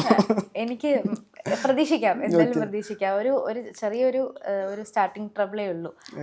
മേ ബി ഈ പോസ്റ്റ് നമുക്ക് മലയാളത്തിലാക്കാം. തീർച്ചയായിട്ടും. ഇനി ലിങ്ക്ഡിനില് ടെക്സ്റ്റ് ഫോർമാറ്റിലുള്ള പോസ്റ്റുകൾ വരാറുണ്ട്, വീഡിയോസ് വരാറുണ്ട്, പിന്നെന്താ പറയുക, കെരോസൽ വരാറുണ്ട്. ഇതിൽ ഏറ്റവും കൂടുതൽ റീച്ച് കിട്ടാനോ അല്ലെങ്കിൽ എൻഗേജ്മെന്റ് കിട്ടാൻ ഏത് തരത്തിലുള്ള പോസ്റ്റുകളായിരിക്കും നല്ലത്? പോസ്റ്റ് ഫോർമാറ്റിനെക്കാട്ടിയും കൂടുതലും ക്വാളിറ്റി ഓഫ് പോസ്റ്റ് തന്നെയാണ് ഇമ്പോർട്ടൻറ്റ്. നമ്മൾ കാരസൽസ് ഒക്കെ അത്യാവശ്യം നല്ല സേവ് വർത്തി ആയിട്ടുള്ള കാരസൽസ് ആണെങ്കിൽ കൂടുതലും നല്ലതായിരിക്കും. ടെക്സ്റ്റ് പോസ്റ്റ് എപ്പോഴും എവർഗ്രീൻ ആണ്. നമുക്ക് വലിയ ലിങ്ക്ഡിൻ്റെ മെയിൻ ഒരു അഡ്വാൻറ്റേജും അതാണ്. നമുക്കിപ്പോൾ ഇൻസ്റ്റഗ്രാമിലൊക്കെ ആണെങ്കിൽ നമ്മൾ വിഷ്വൽ എലമെൻറ്റിന് കൂടുതൽ ഫോക്കസ് കൊടുക്കണം, അവിടെ അത്രയും നമ്മൾ എഫേർട്ട് ഇടണം വീഡിയോസ് ആയതുകൊണ്ട്. പക്ഷേ ഇവിടെ വരുമ്പോൾ നമുക്ക് സിമ്പിൾ ഒരു ടെക്സ്റ്റ് പോസ്റ്റ് ആയാലും നല്ല ക്വാളിറ്റി പോസ്റ്റ് ആണെങ്കിൽ വർക്ക് ചെയ്യും. കുറേ എനിക്കുണ്ട് ക്ലയൻറ്റ്സ് ഇതുവരെ ഇമേജ് ഇട്ടിട്ടില്ല, കാരസൽസ് ഇട്ടിട്ടില്ല, വീഡിയോസ് ഇട്ടിട്ടില്ല, ടെക്സ്റ്റ് മാത്രം ചെയ്യുന്ന ക്ലയൻറ്റ്സ്. സ്ട്രോങ് ആയിട്ട് തന്നെ അവർക്ക് ലീഡ്സ് കിട്ടുന്നതുകൊണ്ട് നല്ല രീതിയിൽ പേഴ്സണൽ ബ്രാൻഡ് ബിൽഡ് ചെയ്യാനും പറ്റുന്നുണ്ട്. അത് കൺസിസ്റ്റൻസി ഉള്ളതുകൊണ്ടാണ്. ഒരു ലോങ് ടേം ആകുമ്പോഴേ നമുക്കത് കിട്ടുള്ളൂ. പക്ഷെ എന്നാലും ടെക്സ്റ്റ് പോസ്റ്റ് എൻ്റെ ഫേവറേറ്റ് ടെക്സ്റ്റ് പോസ്റ്റാണ്. സിമ്പിൾ ടെക്സ്റ്റ് പോസ്റ്റുകൾ തന്നെയാണ്, എളുപ്പമാണ് ചെയ്യാനായിട്ട്, ഭയങ്കര പവർഫുള്ളുമാണ്. അല്ല, വീഡിയോസ് ചെയ്യാം. വീഡിയോസ് ഇപ്പോൾ ഓൾറെഡി വേറെ പ്ലാറ്റ്ഫോംസിൽ വീഡിയോസ് ചെയ്യുന്നവരാണെങ്കിൽ റീപർപ്പസ് ചെയ്ത് വീഡിയോസ് ഇടാം. അപ്പോൾ ഞാൻ ശ്രദ്ധിച്ചിട്ടുള്ളതെന്ന് വെച്ചാൽ വീഡിയോ പബ്ലിഷ് ചെയ്യാൻ നേരത്ത് ടെക്സ്റ്റിന്റെ അത്ര റീച്ച് വീഡിയോസിന് കിട്ടുന്നില്ല. ഇപ്പൊ ടെക്സ്റ്റിന് ഇപ്പൊ എനിക്ക് 2000-3000 റീച്ച് ഒക്കെ കിട്ടുന്നുണ്ടെങ്കിൽ അതിനൊരു 500-700. അതെന്താണ് അതിന്റെ ഒരു സൈക്കോളജി? ആൾക്കാർ അധികം കാണുന്നില്ല വീഡിയോസ്. നമ്മൾ പല ആൾക്കാർക്കും ഫോണിൽ വീഡിയോ ടാബ് ഇല്ല. ഇപ്പൊ നമ്മൾ വീഡിയോസിന്റെ ആ ഒരു ടാബ് ഇല്ല, അപ്പൊ അതുകൊണ്ട് തന്നെ കാണുന്നില്ല. പിന്നെ വീഡിയോസ് ഉണ്ടെങ്കിലും ആൾക്കാർ കാണുന്നതും കുറവാണ്. ലിങ്ക്ഡിനിൽ കൂടുതൽ ആൾക്കാരും ഈ വീഡിയോ ഇങ്ങനെ സ്ക്രോൾ ചെയ്യുന്ന ആ ഒരു പാറ്റേൺ മാറി ടെക്സ്റ്റ് പോസ്റ്റ് വായിക്കുന്ന ആൾക്കാർ തന്നെയാണ് കൂടുതൽ. ഇത് ഇപ്പൊ ഒരു ഓഫീസ് ടൈമിൽ ഉപയോഗിക്കുന്നത് കൊണ്ടാണോ ആ ഒരു? അല്ല, ഓഫീസ് ടൈമിൽ യൂസ് ചെയ്യുന്നുണ്ടല്ലോ. എനിക്കൊന്നും ലിങ്ക്ഡിൻ സ്ക്രോൾ ചെയ്യാൻ ഉദ്ദേശിക്കുന്നവർ താല്പര്യപ്പെടുന്നില്ല വീഡിയോ സ്ക്രോൾ ചെയ്യാൻ വേണ്ടിയിട്ട്. അത് ഇൻസ്റ്റഗ്രാമിൽ ചെയ്താൽ പോരെ. ഇവിടെ കുറച്ചും കൂടെ ടെക്സ്റ്റ് വായിക്കാൻ വേണ്ടി തന്നെ വരുന്ന, ഞാൻ നേരത്തെ പറഞ്ഞ പോലെ എൻ്റർടൈൻമെൻറ്റ് പർപ്പസിന് വരുന്നവരല്ല. കുറച്ചും കൂടെ നമുക്ക് വായിക്കാം, കുറച്ചുകൂടെ നോളജ് എന്നുള്ളൊരു രീതിയിൽ തന്നെ വരുന്നവരാണ് ലിങ്ക്ഡിനിൽ. ഒരു സീരിയസ് പ്ലാറ്റ്ഫോം ആയതുകൊണ്ട് തന്നെ. അപ്പോൾ അതുകൊണ്ട് ആൾക്കാർ കൂടുതൽ പ്രിഫർ ചെയ്യാത്തത് കൊണ്ടാണ് അങ്ങനെ വരാത്തത്. അധികം ആൾക്കാർക്ക് വീഡിയോ പെട്ടെന്ന് നമുക്ക് കിട്ടുന്നുമില്ല ഫോണിൽ. കൂടുതൽ നമുക്ക് വേഗം സ്ക്രോൾ ചെയ്യാൻ പറ്റുന്ന ടെക്സ്റ്റ് പോസ്റ്റാണ്, അതുകൊണ്ടാണത്. പിന്നെ അതുപോലെ തന്നെ ഈയിടെ കാണുന്ന ഒരു പ്രതിഭാസമാണ് ട്രോൾ മീംസുകളൊക്കെ ഷെയർ ചെയ്യുന്നത്. അതിന് എത്രത്തോളം പ്രാധാന്യമുണ്ട്? റീച്ചുകൾ കിട്ടുന്നുണ്ട്, പക്ഷെ അതുകൊണ്ട് എന്തെങ്കിലും ബെനിഫിറ്റ് അവർക്ക് കിട്ടുമോ? വൈറലാവും അങ്ങനത്തെ പോസ്റ്റുകൾ. പക്ഷേ വൈറലായതുകൊണ്ട് നമുക്ക് എന്തെങ്കിലും യൂസ് ഉണ്ടോ എന്ന് ചോദിച്ചാൽ ഇല്ല. വൈറലാവുന്നത് അത് അത്രയും റിലേറ്റബിൾ ആണ്. ഒരുപാട് പേർക്ക് അത് ആ ഒരു മൊമെന്റിൽ ചിരിക്കാനും ഷെയർ ചെയ്യാനും പറ്റുന്നത് കൊണ്ടാണ് അത്രയും കോമന്റ്സ് വരുന്നുണ്ട്, റിലേറ്റബിൾ ആയതുകൊണ്ടാണ്. പക്ഷെ അത് ആ ഒരു വേറെ ബെനിഫിറ്റ് ഇല്ല. അപ്പോൾ അതുകൊണ്ട് നമുക്കിപ്പോ ഈവൻ ഫോളോവേഴ്സ് കയറത്തില്ല. ഫോളോവേഴ്സ് കയറിയാലും അത് നമുക്ക് നല്ല ഫോളോവേഴ്സ് അല്ല. ആ ഒരു ഒറ്റ പോസ്റ്റ്, വൈറലായ ഒരൊറ്റ പോസ്റ്റ് കൊണ്ട് മാത്രം കയറിയ ആൾക്കാരായിരിക്കും. നമ്മൾ വെരി നെക്സ്റ്റ് ഡേ തൊട്ട് നമ്മൾ നമ്മുടെ നീഷ് റിലേറ്റഡ് ആയിട്ടുള്ള കണ്ടന്റ് ഇട്ടാൽ ഇവർക്ക് അത് യൂസ്ഫുൾ ആവില്ല. അപ്പോൾ എയ്തർ അവർ അൺഫോളോ ചെയ്തു പോകും, അല്ലെങ്കിൽ അവർ അൺഫോളോ ചെയ്തിട്ടില്ലെങ്കിൽ അതും നമുക്ക് ബാഡാണ്. എൻഗേജ്മെന്റ് റേഷ്യോ തെറ്റും. അപ്പൊ അതിനെക്കാട്ടി അപ്പൊ ഫോളോവേഴ്സ് കൂടാനായിട്ട് എന്താണ് മാർഗം ലിങ്ക്ഡിനിൽ? കൺസിസ്റ്റന്റ് ആയിട്ട് പോസ്റ്റ് ചെയ്യുക, കണക്ഷൻസ് കൂട്ടുക. നമുക്ക് വീക്ക്ലി 100 കണക്ഷൻസിന്റെ കൂട്ടാനുള്ള ഒരു പ്രൊവിഷൻ ഉണ്ട്. ലിമിറ്റ് ആണ് 100 കണക്ഷൻസ്. ഡെയിലി ഒരു 15 to 20 കൂടരുത്, ഒരു 15 to 20 റേഞ്ചിൽ നമ്മൾ കണക്ഷൻസ് ആഡ് ചെയ്യുക. നമുക്ക് ആവശ്യമുള്ള ആൾക്കാർ, നമുക്ക് പിയേഴ്സിന് ആഡ് ചെയ്യാം, നമ്മുടെ ഇൻഡസ്ട്രിയിലുള്ള ആൾക്കാർ നമ്മുടെ ICPസിന് ആഡ് ചെയ്യാം. അങ്ങനെ ആഡ് ചെയ്ത് കൊടുക്കുക. പിന്നെ എൻഗേജ്മെന്റ് ചെയ്യുക. അപ്പോൾ നമുക്ക് കുറച്ച് റീച്ച് കിട്ടും. അങ്ങനെ ആൾക്കാർ പ്രൊഫൈൽ വ്യൂസ് കൂടി കണ്ടുവന്ന് ഫോളോവേഴ്സ് കൂടുന്നത് തന്നെയാണ് എപ്പോഴും നല്ലത്. ഓക്കെ. ഇപ്പോൾ ലിങ്ക്ഡിനിൽ പോസ്റ്റ് ചെയ്യാൻ പറ്റിയ ടൈം ഉണ്ടല്ലോ, പല ഇൻസ്റ്റാഗ്രാമിൽ മറ്റുള്ള സമയത്തൊക്കെ ആൾക്കാർ പറയാറുണ്ട് ഇന്ന ദിവസം ഈ ദിവസം ചെയ്താൽ റീച്ച് കിട്ടും. അങ്ങനെ ലിങ്ക്ഡിനിൽ അങ്ങനെ ഒരു സമയമോ? ലിങ്ക്ഡിനിൽ നമുക്ക് അനലിറ്റിക്സിൽ അങ്ങനെ ഒരു പ്രൊവിഷൻ ഇല്ല. ഓഡിയൻസ് ഏറ്റവും ആക്റ്റീവ് ആയിട്ടുള്ള ടൈം ഇൻസ്റ്റാഗ്രാമിലുണ്ട്, ലിങ്ക്ഡിനിൽ നമുക്കതില്ല. പക്ഷെ ജനറലി നമ്മൾ ഒരു ഓഫീസ് ടൈമും ആ ഒരു പീക്ക് അവേഴ്സ് ഒക്കെ വെച്ച് നോക്കുകയാണെങ്കിൽ ഒരു 8 to 11 IST രാവിലെ എത്തത്. പിന്നെ ഈവനിങ് ആണെങ്കിൽ ഒരു 3 to 6 ആ ഒരു ടൈം. പിന്നെ ഇതൊരു ജനറലായിട്ട് നമുക്ക് പറയാൻ പറ്റുന്നല്ലോ. ഞാൻ എല്ലാ ടൈമിങ്സും ട്രൈ ചെയ്തിട്ടുള്ള ഒരാളാണ്. എൻ്റെ പ്രൊഫൈലിൽ, ക്ലയൻസിൻ്റെ പ്രൊഫൈലിൽ കുറച്ചും കൂടെ ശ്രദ്ധിക്കുക. എൻ്റെ പ്രൊഫൈലിൽ ഫുള്ളി എക്സ്പെരിമെൻറ്റ് ചെയ്യാറുണ്ട്. എല്ലാ ടൈമിങ്സ്, ടൈമിങ്സ് വരെ ഞാൻ ട്രൈ ചെയ്തിട്ടുണ്ട്. എല്ലാം എക്സ്പെരിമെൻറ്റ് ചെയ്ത് നോക്കിയിട്ടുണ്ട്. പിന്നെ മെയിനായിട്ട് ഒരു പോയിന്റ്, നമ്മൾ ഉദ്ദേശിക്കുന്ന ടാർഗറ്റ് ഓഡിയൻസ് ആരാണോ അവരുടെ ടൈമും കൂടെ നോക്കണം. നമ്മളിപ്പോൾ ഇൻ്റർനാഷണൽ ഓഡിയൻസിനെയാണ് നോക്കുന്നതെന്നുണ്ടെങ്കിൽ നമ്മൾ ഇന്ത്യൻ ടൈമിൽ ഇട്ടിട്ട് കാര്യമില്ല.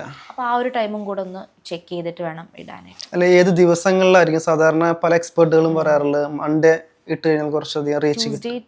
ട്യൂസ്ഡേ, വെനസ്ഡേ, തേഴ്സ്ഡേ ജനറലി നല്ല റീച്ച്. സൺഡേ ഇടുന്നതുകൊണ്ട് സൺഡേ എല്ലാരും ബിസി ആയിരിക്കില്ലേ? അതെ.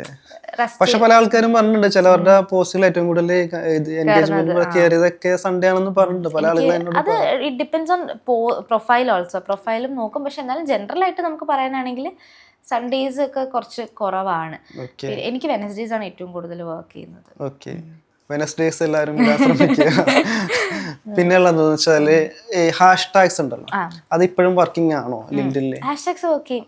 പക്ഷെ നമ്മൾ സ്റ്റാർട്ടിങ് സമയത്താണെങ്കിൽ നമ്മൾ ഹാഷ്ടാഗ്സ് ഒരു 3 to 4 ഹാഷ്ടാഗ്സ് ഇടുകയാണെങ്കിൽ ആൽഗോരിതത്തിന് ഒന്ന് പിടിക്കാൻ പറ്റും നമ്മൾ എന്ത് ടൈപ്പ് കോണ്ടന്റ് ആണ് കൂടുതൽ നമ്മൾ സംസാരിക്കുന്നത്, ഈ പ്രൊഫൈലിൽ നിന്ന് എന്തൊക്കെ ടൈപ്പ് കോണ്ടന്റ് നമുക്ക് എക്സ്പെക്ട് ചെയ്യാം, ഏതൊക്കെ പ്രൊഫൈൽസിലേക്ക് ഈ ഒരു പോസ്റ്റ് നമുക്ക് ഏതൊക്കെ ഫീൽഡ്സിലേക്ക് നമുക്ക് കൊടുക്കാം എന്നൊക്കെ ആൽഗോരിതത്തിന് ജസ്റ്റ് ഒന്ന് ഐഡന്റിഫൈ ചെയ്യാനായിട്ട് ഹാഷ്ടാഗ്സ് ഹെൽപ്പ് ചെയ്യും. പക്ഷെ വൺസ് നമ്മളൊന്ന് എസ്റ്റാബ്ലിഷ് ആയി കഴിഞ്ഞാൽ പിന്നെ ആവശ്യമില്ല. ചില പെർട്ടിക്കുലർ പോസ്റ്റുകൾക്ക് വേണമെങ്കിൽ നമുക്ക് ഹാഷ്ടാഗ്സ് ഇടാം. ഓക്കെ. ആ ഹാഷ്ടാഗ്സ് നമ്മുടെ പോസ്റ്റിൽ വരുന്ന കണ്ടന്റിന് അനുസരിച്ചായിരിക്കുമോ അല്ലെങ്കിൽ നമ്മുടെ ഇൻഡസ്ട്രിക്ക് അനുസരിച്ചായിരിക്കുമോ, എങ്ങനെയുള്ള ജനറിക് ആയിരിക്കുമോ? ഞാൻ എപ്പോഴും കുറച്ച് സ്പെസിഫിക് ആയിട്ടുള്ള ഹാഷ്ടാഗ്സ് കൊടുക്കുക. ജനറിക് ആയിട്ട് ഹാഷ്ടാഗ്സ് കൊടുത്തിട്ട് കാര്യമില്ല. ഇപ്പം നമ്മളിപ്പോൾ ഇൻസ്റ്റാഗ്രാമിലാണെങ്കിലും പണ്ടൊക്കെ ഈ റീൽസ് ഒക്കെ തുടങ്ങിയ സമയത്ത് നമ്മൾ ജസ്റ്റ് റീൽസ്, #റീൽസ്, #ട്രെൻഡിങ് എന്നൊക്കെ പറഞ്ഞു. അത് ബ്രോഡ് ആയിട്ടുള്ള ഹാഷ്ടാഗാണ്. അത് റീച്ചിന് വേണ്ടിയായിരുന്നു. ഇന്നിപ്പോൾ അങ്ങനത്തെ ഹാഷ്ടാഗ്സ് വർക്ക് ചെയ്യില്ല. ഇന്നിപ്പോൾ ഹാഷ്ടാഗ്സ് മെയിനായിട്ട് ഈ പോസ്റ്റ് എന്ത് ടോപ്പിക്കിനെ കുറിച്ചാണെന്ന് ഐഡന്റിഫൈ ചെയ്ത് ആ ടോപ്പിക്ക് ഇൻട്രസ്റ്റ് ഉള്ള ആൾക്കാരിലേക്ക് പുഷ് ചെയ്യാൻ വേണ്ടിയിട്ടാണ് ഇപ്പോൾ ഹാഷ്ടാഗ്സ് യൂസ് ചെയ്യുന്നത്. അതുകൊണ്ട് നമ്മൾ അങ്ങനെ നോക്കുക, ലോജിക്കലി തിങ്ക് ചെയ്യുകയാണെങ്കിൽ നമ്മൾ സ്പെസിഫിക് ആയിട്ടുള്ള ഹാഷ്ടാഗ്സ് തന്നെയാണ് നല്ലത്. ഞാൻ ഇപ്പോൾ എൻ്റെ പോസ്റ്റ് പേഴ്സണൽ ബ്രാൻഡിങ്ങിനെ കുറിച്ചാണെങ്കിൽ ഞാൻ പേഴ്സണൽ ബ്രാൻഡിങ്, അല്ലെങ്കിൽ LinkedIn personal branding, Instagram personal branding for founders, അങ്ങനത്തെ കുറച്ച് സ്പെസിഫിക് ആയിട്ടുള്ള ഹാഷ്ടാഗ്സ് ആണ് ഞാൻ നോക്കുന്നത്. ഓക്കെ. ഈ ഹാഷ്ടാഗ്സ് സാധാരണ പോസ്റ്റിന്റെ താഴെയാണോ അല്ലെങ്കിൽ കമന്റ്സിലാണോ, എവിടെയാണ്? കുറെ ആൾക്കാർ കമന്റ്സിൽ കൊണ്ട് ഇടാറുണ്ട് ഹാഷ്ടാഗ്സ്. എവിടെ ഇട്ടാലാണ് കുറച്ചുകൂടെ എഫക്റ്റീവ്? പോസ്റ്റിന് താഴെ, പോസ്റ്റിന് ഏറ്റവും താഴെ. ഈ പോസ്റ്റിന് ഇടയ്ക്ക് ഹാഷ്ടാഗ്സ് ഇടുന്നവരുണ്ട്, അത് വേണ്ട.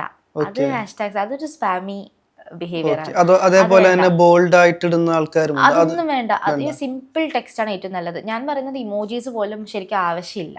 അത്ര അത്യാവശ്യമാണെങ്കിൽ മാത്രം ഇമോജീസ്. കാരണം ഇമോജീസ് ഒക്കെ നമുക്ക് നോർമൽ ടെക്സ്റ്റ് ആയിട്ടല്ല റീഡ് ചെയ്യുന്നത്, വേറെ ആയിട്ടാണ് റീഡ് ചെയ്യുന്നത്.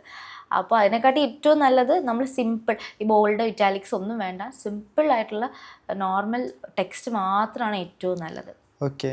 ഇതിനൊരു ഫോർമാറ്റ് ഉണ്ടോ? ഈ ഒരു പോസ്റ്റുകൾക്ക് സാധാരണ എന്തെങ്കിലും എഴുതണ പോലെ എഴുതിയിട്ടാൽ മതിയോ, അല്ലെങ്കിൽ എന്തെങ്കിലും അതിനൊരു സ്ട്രക്ചർ ഉണ്ടോ? ശരിക്കും പറഞ്ഞാൽ ഫോർമാറ്റ് ഇതിനൊരു നമ്മൾ ഇന്ന ഫോർമാറ്റ് ആയിരിക്കണം എന്നുള്ള റൂളൊന്നും ഇല്ല.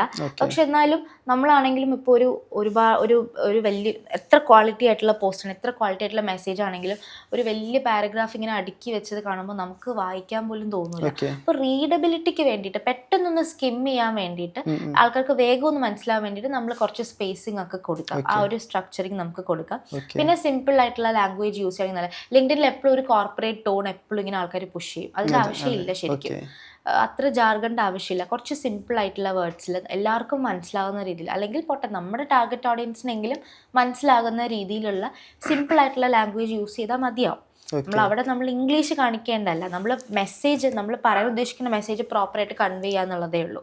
അപ്പം അതിന് സിമ്പിൾ ഒരു ലാംഗ്വേജ് യൂസ് ചെയ്യുക, ചെറിയ ചെറിയ ബുള്ളറ്റ് പോയിന്റ്സ് യൂസ് ചെയ്യുകയാണെങ്കിൽ നല്ലതായിരിക്കും. പക്ഷേ അങ്ങനെ അതൊരു നല്ലൊരു ഫോർമാറ്റിങ്ങിൻ്റെ ഭാഗമായിട്ട് നമ്മൾ ചെയ്യുന്നതാണ് കുറച്ചുകൂടെ റീഡബിലിറ്റിക്ക് വേണ്ടി. പക്ഷേ ഇപ്പോൾ ആയിട്ട് എല്ലാവരും അതിങ്ങനെ കോപ്പി പേസ്റ്റ് ചെയ്യുന്നുണ്ട്. ബുള്ളറ്റ് പോയിന്റ്സ് തന്നെ ഇടുന്നു, കുറേ സ്പേസിങ് ചെയ്യുന്നു. അത് സ്പേസിങ്ങിനൊക്കെ ശരിക്കും ഭയങ്കര മീനിങ് ഉണ്ട്. അത് ഒരു സ്ട്രക്ചർ എടുത്ത് ഓരോ പോയിന്റ്സിന് എവിടെയാണ് സ്പേസിങ് കൊടുക്കേണ്ടതെന്നൊക്കെ അത് ഓരോന്നും നമ്മൾ നോക്കിയിട്ടാണ് ചെയ്യുന്നത്. അശ്വതി, അപ്പൊ ഇനിയിപ്പോ ഇൻമെയിലിന്റെ പ്രാധാന്യം എന്താണ്? പല ആൾക്കാർക്കും അറിയില്ല എന്താണ് ഇൻമെയിൽ എന്ന് പോലും അറിയില്ലാത്ത ആൾക്കാരുണ്ട്. ഞാൻ കുറ്റം പറയുകയല്ല, അതെന്താണ് അതിന്റെ പ്രാധാന്യം എന്ന് പറയാമോ?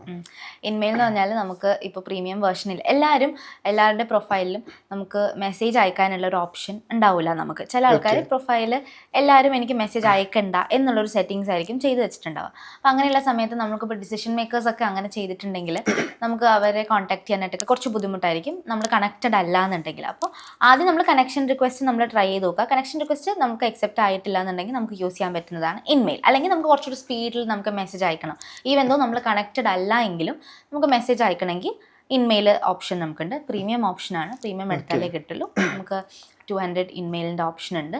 ഓരോ പ്ലാനിനും ഡിഫറെൻ്റ് ആണ്. അപ്പോൾ ഇത് കൂടുതലും ഈ ഹയറിങ്ങിന് വേണ്ടിയിട്ടും അല്ലെങ്കിൽ കൂടുതൽ സെയിൽസ് ഓറിയൻറ്റഡ് ആയിട്ടുള്ള ജോബ് റോൾസ് ചെയ്യുന്നവർക്കും കുറച്ചും കൂടെ ഡിസിഷൻ മേക്കേഴ്സായിട്ട് പെട്ടെന്ന് കണക്റ്റഡല്ല, പെട്ടെന്ന് നമുക്ക് അവർ സംസാരിക്കാനും കോൾ ബുക്ക് ചെയ്യാനും വേണ്ടിയിട്ടൊക്കെ ഉള്ള ഒരു പിച്ചിങ്ങിന് വേണ്ടിയിട്ടുള്ള ഒരു സംഭവമാണ് ഇൻമെയിൽ. എല്ലാവരും യൂസ് ചെയ്യണമെന്നില്ല, ഞാൻ യൂസ് ചെയ്യണില്ല, എനിക്ക് ആവശ്യം വരാറില്ല. പക്ഷേ ക്ലയൻസിന് യൂസ് ചെയ്യാറുണ്ട്, കുറച്ചും കൂടെ പെട്ടെന്ന് ഫാസ്റ്റ് ആയിട്ടുള്ള പ്രോസസ്സിന് വേണ്ടിയിട്ട് യൂസ് ചെയ്യാറുണ്ട്. ഈ കണക്ഷൻ റിക്വസ്റ്റ് അയക്കുമെന്ന് പറഞ്ഞല്ലോ, അപ്പോൾ അതെങ്ങനെയാണ്? നമ്മൾ എന്തെങ്കിലും ഫോർമാറ്റ് ഉണ്ടോ? മെസ്സേജ് ആഡ് ചെയ്യണോ? മെസ്സേജിന് നമുക്ക് പേഴ്സണലൈസ്ഡ് റിക്വസ്റ്റിന് നമുക്ക് 5 എണ്ണേ അയക്കാൻ പറ്റുള്ളൂ ഒരു മന്തിൽ, ലിമിറ്റ് ഉണ്ട്. പ്രീമിയം ഇല്ലെങ്കിൽ, നോർമൽ പ്രൊഫൈൽ ആണെന്നുണ്ടെങ്കിൽ. അപ്പോൾ നമ്മളത് സൂക്ഷിച്ച് അയക്കുക. പിന്നെ എല്ലാ റിക്വസ്റ്റും കണക്ഷൻ പേഴ്സണലൈസ്ഡ് അയക്കണം എന്നില്ല. നമ്മുടെ പ്രൊഫൈൽ നമ്മൾ സോളിഡ് ആയിട്ടുള്ള ഒരു പ്രൊഫൈൽ ആണെന്നുണ്ടെങ്കിൽ നമ്മളൊരു കണക്ഷൻ റിക്വസ്റ്റ് അയക്കുമ്പോൾ അവർ നമ്മുടെ പ്രൊഫൈൽ ചെക്ക് ചെയ്ത് അവരുടെ നെറ്റ്വർക്കിൽ നമ്മൾ ആഡ് ചെയ്യാൻ പറ്റുന്ന നല്ല പ്രൊഫൈൽ ആണെന്നുണ്ടെങ്കിൽ അവർ എന്തായാലും അക്സെപ്റ്റ് ചെയ്യും. അപ്പൊ അതുകൊണ്ട് റിക്വസ്റ്റ് വേണം എന്നുള്ളത് നിർബന്ധമുള്ള കാര്യമല്ല. നമുക്ക് പക്ഷെ നമുക്ക് ഇപ്പോൾ വലിയൊരു ക്രിയേറ്ററാണ്, അല്ലെങ്കിൽ നമുക്ക് ഒരു ഡിസിഷൻ മേക്കറാണ്, നമുക്കിപ്പോൾ നമ്മുടെ ഒരു കറക്റ്റ് ഒരു ICP ആണ്, നമുക്കിപ്പോൾ അവരുമായിട്ട് വർക്ക് ചെയ്യണം, നമുക്ക് പെട്ടെന്ന് തന്നെ നമുക്ക് പിച്ച് ചെയ്യണം എന്നാണെന്നുണ്ടെങ്കിൽ നമുക്ക് വേഗം പിച്ച് ചെയ്യരുത്, കണക്ഷൻ റിക്വസ്റ്റിൽ പിച്ച് ചെയ്യരുത്, എന്നാലും നമുക്ക് പെട്ടെന്ന് കണക്ഷൻ ഒന്ന് അക്സെപ്റ്റ് ചെയ്ത് കിട്ടാൻ വേണ്ടി യൂസ് ചെയ്യാം. ലിമിറ്റ് ഉണ്ട്, അതാണൊരു പ്രശ്നം. പ്രീമിയം ഇല്ലെങ്കിൽ ലിമിറ്റ് ഉണ്ട്, 5 എണ്ണേ ഉള്ളൂ. ഇനി കണക്ഷൻ റിക്വസ്റ്റ് അയച്ചു DM ചെയ്യുമല്ലോ ആൾക്കാർ, അതിനെന്തെങ്കിലും ഫോർമാറ്റ് ഉണ്ടോ? പ്രൊഫഷണൽ ആയിരിക്കണം അല്ലെങ്കിൽ കുറച്ച് ഫോർമൽ ആയിരിക്കണം? നമ്മൾ കാഷ്വൽ ആയിട്ടുള്ള മെസ്സേജിങ് വേണ്ട, കുറച്ച് ഫോർമൽ ആയിട്ടുള്ള. നമ്മളിപ്പം മലയാളികൾക്കാണ് മെസ്സേജ് അയക്കുന്നതെങ്കിൽ പോലും ഇംഗ്ലീഷിൽ കോൺടാക്ട് ചെയ്യാനായിട്ട് ശ്രമിക്കുക. അതൊരു പ്രൊഫഷണൽ ഒരു നല്ലൊരു ഇതല്ലേ. പിന്നെ വേറെ ഫോർമാറ്റും കാര്യങ്ങളൊന്നുമില്ല. കൂടുതലും നമ്മൾ ഒരുപാട് സമയം കളയാണ്ട് directly come to the point, അത്രയേ ഉള്ളൂ. നമ്മൾ ഒരുപാട് നമ്മൾ അങ്ങനെ സംസാരിച്ച് നിൽക്കേണ്ട ആവശ്യമില്ല. ഇപ്പോൾ പിച്ചിങ് ആണെങ്കിലും ആദ്യമേ തന്നെ ഡയറക്റ്റായിട്ട് ഒരു പിച്ച് സ്ലാപ്പ് ചെയ്യാണ്ട് ആദ്യം ജസ്റ്റ് ഒരു ഇൻട്രോ കൊടുത്തതിന് ശേഷം പിന്നെ നമ്മൾ പെട്ടെന്ന് തന്നെ നമ്മൾ അവരുടെ ടൈം വേസ്റ്റ് ചെയ്യാണ്ട് നമ്മൾ കാര്യങ്ങൾ പറയാനുള്ളതാണ്. ഇനി നോർമൽ നെറ്റ്വർക്കിങ്ങിന് വേണ്ടിയിട്ടാണെന്നുണ്ടെങ്കിൽ നമുക്ക് അവരുടെ ഏതെങ്കിലും പോസ്റ്റ് കണ്ടതിനെക്കുറിച്ചോ അങ്ങനെ എന്തെങ്കിലും അവരെക്കുറിച്ച് കുറച്ചുകൂടെ കൂടുതൽ സംസാരിച്ചിട്ട്, എപ്പോഴും ഞാൻ നല്ലാണ്ട് നമ്മളെ കാര്യം പറയാണ്ട് അവരുടെ എന്തെങ്കിലും ഒരു കാര്യം കൂടെ സംസാരിച്ചിട്ട് ജസ്റ്റ് അവരെ ഒന്ന് കംഫർട്ടബിൾ ആക്കിയതിനു ശേഷം ഒരു കോൺവെർസേഷൻ സ്റ്റാർട്ട് ചെയ്യും. മറ്റുള്ളവർ പോസ്റ്റുകളിൽ കമന്റ് ചെയ്യുന്നതുകൊണ്ട് ഇപ്പൊ ഇംപ്രഷൻസ് ഒക്കെ കാണിക്കുന്നുണ്ട്, അതിന്റെ ഒരു പ്രാധാന്യം എന്താണ്? ഇംപ്രഷൻസ് അതിപ്പം പുതിയതായിട്ട് വന്നൊരു അപ്ഡേറ്റ് ആണ്, കുറച്ച് നാളെ ആയിട്ടുള്ളൂ. അപ്പോൾ നമുക്ക് റീച്ച് ഉണ്ടാവും, നന്നായിട്ട് റീച്ച് ഉണ്ടാവും. നമ്മൾ ഏറ്റവും ഈസിയസ്റ്റ് മെത്തേഡ് എന്ന് പറയുന്നത് നമുക്ക് കോമെന്റിങ് തന്നെയാണ് മറ്റുള്ള പോസ്റ്റുകൾ. അതും റെലവെന്റ് ആയിട്ടുള്ള കമന്റ്സ് ഉണ്ടാവും. നമുക്ക് ലിങ്ക്ഡിൻ തന്നെ നമുക്ക് സജഷൻ തരും, AI സജഷൻസ് ഉണ്ട്. അപ്പോൾ അത് യൂസ് ചെയ്യാണ്ട് ഇപ്പോൾ നൈസ് പോസ്റ്റ്, ഗ്രേറ്റ് പോസ്റ്റ് എന്നുള്ളതിനെക്കാട്ടിയും കമൻറ്റിങ് ഭയങ്കര നല്ലൊരു ഓപ്പർച്യൂണിറ്റിയാണ്, നല്ലൊരു സ്പേസ് അല്ലേ. നമുക്ക് നമ്മളുടെ ഒരു എക്സ്പെർട്ടൈസ് കാണിക്കാൻ പറ്റുന്ന ഒരു സ്പേസാണ്. ഇപ്പോൾ നമ്മുടെ തന്നെ ഇൻഡസ്ട്രിയിലുള്ള ഏതെങ്കിലും ഒരു പോസ്റ്റ് നമ്മൾ കാണുന്നു, അതിൽ നമ്മുടെ ഒപ്പീനിയൻ പറയാൻ പറ്റുന്ന ഒരു സ്പേസ് ആണ് അവിടെ നൈസ് പോസ്റ്റ് ഇട്ടിട്ട് നമ്മൾ വേസ്റ്റ് ആക്കരുത്. നമ്മുടെ അഭിപ്രായം എന്താണ്, അല്ലെങ്കിൽ നമുക്ക് ഇതുപോലെ ഒരു ഇൻസിഡന്റ് ഉണ്ടായിട്ടുണ്ടോ, അല്ലെങ്കിൽ അങ്ങനെ എന്തെങ്കിലുമൊക്കെ നമുക്കൊന്ന് എക്സ്ട്രാ ആയിട്ട് നമ്മുടെ ഒപ്പീനിയൻസ് നമുക്ക് ആഡ് ചെയ്യാൻ പറ്റും. നമ്മൾ ആ ഒരു പോസ്റ്റ് നല്ല രീതിയിൽ വായിച്ചതിന് ശേഷം മാത്രം പിന്നെ എന്തായാലും വായിച്ചു കഴിഞ്ഞതിന് ശേഷം മാത്രമേ ചെയ്യുക. നമ്മുടെ എക്സ്പെർട്ടൈസ് നമുക്ക് എവിടെയൊക്കെ കാണിക്കാൻ പറ്റുന്നോ അതൊക്കെ നമുക്ക് കാണിക്കാൻ പറ്റുന്ന ഒരു സ്പേസ് ആണ് ഈ കോമെന്റ്സ് എന്ന് പറയുന്നത്. പിന്നെ ഈ പോസ്റ്റ് ഇട്ട ആളുടെ ഓഡിയൻസ് കമന്റ് സെക്ഷൻ വായിക്കുന്നുണ്ടാവും. അതിൽ നമുക്ക് ആവശ്യമുള്ള ചിലപ്പോൾ ക്ലയൻസ് ഉണ്ടാവുമായിരിക്കും. അപ്പം മൊത്തത്തിൽ നമ്മുടെ ഓൾറെഡി നെറ്റ്വർക്കിലുള്ള ആൾക്കാർ അവർ കാണുന്നുണ്ടാവും ഈ കമന്റ് സെക്ഷൻ. അപ്പം ഈ ഓരോ പ്രാവശ്യം ഓരോ ആൾക്കാർ കാണുമ്പോഴും നമുക്കത് യൂസ്ഫുൾ ആണ്. നമ്മളുടെ ഒരു എക്സ്പെർട്ടൈസ് നമുക്ക് കാണിക്കാൻ പറ്റുന്നുണ്ടല്ലോ, യൂസ്ഫുൾ ആണ്. പിന്നെ നമ്മൾ ഒരു ഡെയിലി ഒരു ബിഗിനേഴ്സ് ആണെന്നുണ്ടെങ്കിൽ ജസ്റ്റ് ഒരു 2-3 പോസ്റ്റ് വെച്ചിട്ട് ഡെയിലി ഒന്ന് കമൻറ്റ് ചെയ്ത് നോക്കുക. അല്ലെങ്കിൽ ഒരു വീക്കിലി ഒരു 4 ടൈംസോ അങ്ങാനും ഒരു 4-5 പോസ്റ്റിന് വീതം ഒന്ന് കമൻറ്റ് ചെയ്ത് നോക്കൂ. നൈസ് പോസ്റ്റ് എന്നുള്ള അങ്ങനെയുള്ള രീതിയിലല്ല, കുറച്ചൊന്ന് ഡീറ്റെയിൽഡ് ആയിട്ട് നമ്മുടെ ഒരു അഭിപ്രായം കൂടെ പറയുന്ന രീതിയിൽ ഒന്ന് പോസ്റ്റ് ചെയ്ത് നോക്കൂ. നല്ല വ്യത്യാസം ഉണ്ടാവും. ഇംപ്രഷൻസിലാണെങ്കിലും ഓവറോൾ റീച്ചിലാണെങ്കിലും പ്രൊഫൈൽ വ്യൂസിലാണെങ്കിലും നല്ല വ്യത്യാസം. പോസ്റ്റ് ഇടാത്ത ആളുകൾക്കും വേണമെങ്കിൽ ഇത് ട്രൈ ചെയ്യാം. കമന്റ്സ് മാത്രം ഇട്ടാലും മതി. ഇനി റിക്രൂട്ടേഴ്സിന്റെ സെക്ഷനിലേക്ക് വരാം. ഇപ്പോൾ ഒരു റിക്രൂട്ടേഴ്സിന് ഒരു കാൻഡിഡേറ്റിനെ സെലക്ട് ചെയ്യണം. അപ്പോൾ അവരെന്തൊക്കെയാണ് ശ്രദ്ധിക്കേണ്ടത്? ഈ ഒരു പ്രൊഫൈൽ കാണാൻ നേരത്ത് എന്തൊക്കെ ശ്രദ്ധിച്ചു വേണം ആ ഒരു കാൻഡിഡേറ്റിനെ അപ്രോച്ച് ചെയ്യാൻ അല്ലെങ്കിൽ സെലക്ട് ചെയ്യാനായിട്ട്? റിക്രൂട്ടേഴ്സ് ആണോ? അതെ, റിക്രൂട്ടേഴ്സ് മെയിൻ ആയിട്ട് പ്രൊഫൈൽ ഒപ്റ്റിമൈസ്ഡ് ആണോ എന്നുള്ളത് നോക്കുക. പ്രൊഫൈലിൽ സ്കിൽസ് നോക്കുക, സ്കിൽസ് എല്ലാം ഫിൽഡ് ആണോ. എക്സ്പീരിയൻസ് സെക്ഷൻ, എന്തൊക്കെ എക്സ്പീരിയൻസ് ഇവർക്കുണ്ട്, അതിൻ്റെ പ്രോപ്പർ ടൈം, ഡ്യൂറേഷൻ, കാര്യങ്ങൾ. ഓരോ എക്സ്പീരിയൻസിലും നമുക്ക് ഡിസ്ക്രിപ്ഷൻ കൊടുക്കാം. അവിടെ നമ്മൾ എന്തൊക്കെ ചെയ്തു എന്നുള്ളത് കൊടുക്കാനുള്ള ഓപ്ഷൻ ഉണ്ട്. അതൊന്ന് നോക്കുക. ഈ ജോബ് ഡിസ്ക്രിപ്ഷനുമായിട്ട് മാച്ചിങ് ആണോ എന്നുള്ളത് നോക്കുക. ആ ഒരു റെലവൻറ്റ് എക്സ്പീരിയൻസ് ഉണ്ടോ എന്നുള്ളത് നോക്കുക. പിന്നെ റെക്കമെൻഡേഷൻസിൻ്റെ ഓപ്ഷൻ ഉണ്ട്. അവർക്ക് പ്രീവിയസ് കമ്പനിയിൽ നിന്ന് അല്ലെങ്കിൽ മെൻറ്റേഴ്സ്, കൊളീഗ്സിൻ്റെ അടുത്ത് നിന്നൊക്കെ റെക്കമെൻഡേഷൻസ് വാങ്ങാൻ പറ്റുന്ന ഒരു പ്രൊവിഷൻ ഉണ്ട്. അത് ഉണ്ടോ എന്നുള്ളത് നോക്കുക. നമുക്ക് നമ്മുടെ കമ്പനിയിലേക്ക് ഒരാളെ എടുക്കുമ്പോൾ നമ്മളത് ശ്രദ്ധിക്കണമല്ലോ. വർക്ക് ചെയ്യാനായിട്ട് ഈസി ആണോ എന്നൊക്കെ ഉള്ളത് നോക്കണമല്ലോ. അങ്ങനെയുള്ളത് നോക്കാം. പിന്നെ അവർ പോസ്റ്റ് ചെയ്തിട്ടുണ്ടെങ്കിൽ പോസ്റ്റ് നിന്നും നമുക്ക് നോക്കാൻ പറ്റും എങ്ങനെയുള്ള ആൾക്കാരാണ്, അല്ലെങ്കിൽ അവർ ഏതിലൊക്കെ കാര്യങ്ങളിലാണ് അവർ കൂടുതലും ഇൻവോൾവ് ആയിരിക്കുന്നത്. അങ്ങനെ പ്രൊജക്ട്സിൻ്റെ കാര്യങ്ങളിൽ നോക്കാം. അങ്ങനെയൊക്കെയാണ് റിക്രൂട്ടേഴ്സ് മെയിൻ ആയിട്ട് അതൊക്കെയാണ് നോക്കുന്നത്. ഇനി ഇൻ ടേംസ് ഓഫ് കാൻഡിഡേറ്റ്സ്, അവരെ ഇപ്പൊ പോസ്റ്റുകൾ ഒരുപാട് കാണുന്നുണ്ടാവും, ജോബ് പോസ്റ്റുകൾ ഒരുപാടുണ്ട്. അപ്പൊ അവരതൊരു ജോബ് പോസ്റ്റ് സെലക്ട് ചെയ്യാൻ നേരത്ത് എങ്ങനെയുള്ള ജോബ് പോസ്റ്റുകളാണ് അവർ, ചില മിസ്റ്റേക്കുകൾ അവർ വരുത്താറുണ്ടല്ലോ, റാൻഡമായിട്ട് ചിലപ്പോൾ അപ്ലൈ ചെയ്യാറുണ്ട്. അപ്പൊ എന്തൊക്കെ ശ്രദ്ധിക്കണം അവര്? ഈസി അപ്ലൈ എന്നുള്ളൊരു ഓപ്ഷൻ ഉണ്ട് നമുക്ക്. ഈസി അപ്ലൈ ചെയ്യുന്ന സമയത്ത് നമുക്ക് ലിങ്ക്ഡിനിൽ തന്നെ നമ്മുടെ ലിങ്ക്ഡിൻ പ്രൊഫൈലിൽ റെസ്യൂമി അപ്ലോഡ് ചെയ്യാനായിട്ടുള്ള ഒരു ഓപ്ഷൻ ഉണ്ട്. അതുപോലെ തന്നെ നമ്മൾ ഓരോ പ്രാവശ്യം അപ്ലൈ ചെയ്യുന്ന സമയത്തും നമ്മുടെ റെസ്യൂമിയും ലിങ്ക്ഡിൻ പ്രൊഫൈലും ഒക്കെ ഈ റിക്രൂട്ടറിന് പോകാനുള്ളൊരു ഓപ്ഷനുണ്ട്. അത് ഓൺ ചെയ്തിടുക. സെറ്റിങ്സിൽ നോക്കിയാൽ കാണാൻ പറ്റും. അതൊക്കെ ഓൺ ചെയ്തിടുക. അത് ഒരു വലിയ മിസ്റ്റേക്കാണ്. പലരും ഈസി അപ്ലൈ ചെയ്തിടും, പക്ഷേ ഈ റെസ്യൂമി പോവില്ല, ലിങ്ക്ഡിൻ പ്രൊഫൈൽ പോവില്ല, ഒന്നും പോവില്ല. അപ്പോൾ അത് ഒരു ഈസി അപ്ലൈ ഒരു ലോ എഫേർട്ട് ആയിട്ടുള്ള ഒരു സംഭവമാണ്. ജസ്റ്റ് ഒരു ഒറ്റ ക്ലിക്കിൽ നമുക്ക് ചെയ്യാൻ പറ്റുന്ന ഒരു കാര്യമാണ്. അപ്പോൾ അത് ഒന്ന് നോട്ടീസ് ചെയ്യുക എന്തായാലും. പിന്നെ ഫിൽട്ടർ ചെയ്യുന്ന സമയത്ത് നോക്കി ഫിൽട്ടർ ചെയ്യുക. ഇപ്പോൾ നമുക്ക് മൈൻഡിൽ എന്തെങ്കിലും ടാർഗറ്റ് ചെയ്യുന്ന കമ്പനീസ് ഉണ്ടെങ്കിൽ ആ കമ്പനീസ് മാത്രം ഫിൽട്ടർ ചെയ്തെടുക്കുക. ഇപ്പോൾ ജസ്റ്റ് ഒരു സോഷ്യൽ മീഡിയ മാനേജർ എന്ന് പറഞ്ഞൊരു ജോബ് ടൈറ്റിൽ കൊടുക്കുകയാണെങ്കിൽ നിറയെ റിസൾട്ട്സ് വരും. മോർ ദാൻ 1 lakh റിസൾട്ട്സ് വരും ജോബ്സിൽ തന്നെ. അപ്പോൾ നമ്മൾ ഫിൽട്ടർ ചെയ്തെടുക്കുമ്പോൾ നമുക്ക് എത്രയും കൂടുതൽ ഫിൽട്ടർ ചെയ്യുന്നു അത്രയും കൂടുതൽ നല്ല ക്വാളിറ്റി ആയിട്ടുള്ള ജോബ് ഓപ്പണിങ്സ് നമുക്ക് കാണാൻ പറ്റും. അങ്ങനെ ചെയ്യാം. പിന്നെ അപ്ലൈ ചെയ്തതിന് ശേഷവും നമുക്ക് പറ്റുകയാണെങ്കിൽ റിക്രൂട്ടറിനെ ഒന്ന് കണക്ട് ചെയ്യുക. റിക്രൂട്ടറിന് നമുക്ക് DM ചെയ്യാൻ പറ്റും, നമ്മൾ അപ്ലൈ ചെയ്തിട്ടുണ്ട് ആൻഡ് ഇതാണ് നമ്മുടെ CV. വേണമെങ്കിൽ ഡയറക്റ്റായിട്ട് നമുക്ക് മെസ്സേജ് അയക്കാം, നമ്മുടെ CV അയച്ചു കൊടുക്കാം. അല്ലെങ്കിൽ നമുക്ക് എന്തെങ്കിലും ഒരു ഗൈഡൻസ് പോലെയൊക്കെ നമുക്ക് ചോദിക്കാം. ഡയറക്റ്റ്ലി ജോബ് വേണം എന്നുള്ളതല്ലാണ്ട് കുറച്ചുകൂടെ ഒരു ഗൈഡൻസ് പോലുള്ള രീതിയിൽ നമുക്ക് ചോദിക്കാം. അതൊക്കെ കാൻഡിഡേറ്റ്സിൻ്റെ ഭാഗത്തുനിന്ന് ഒരു എക്സ്ട്രാ എഫേർട്ട് ആണത്.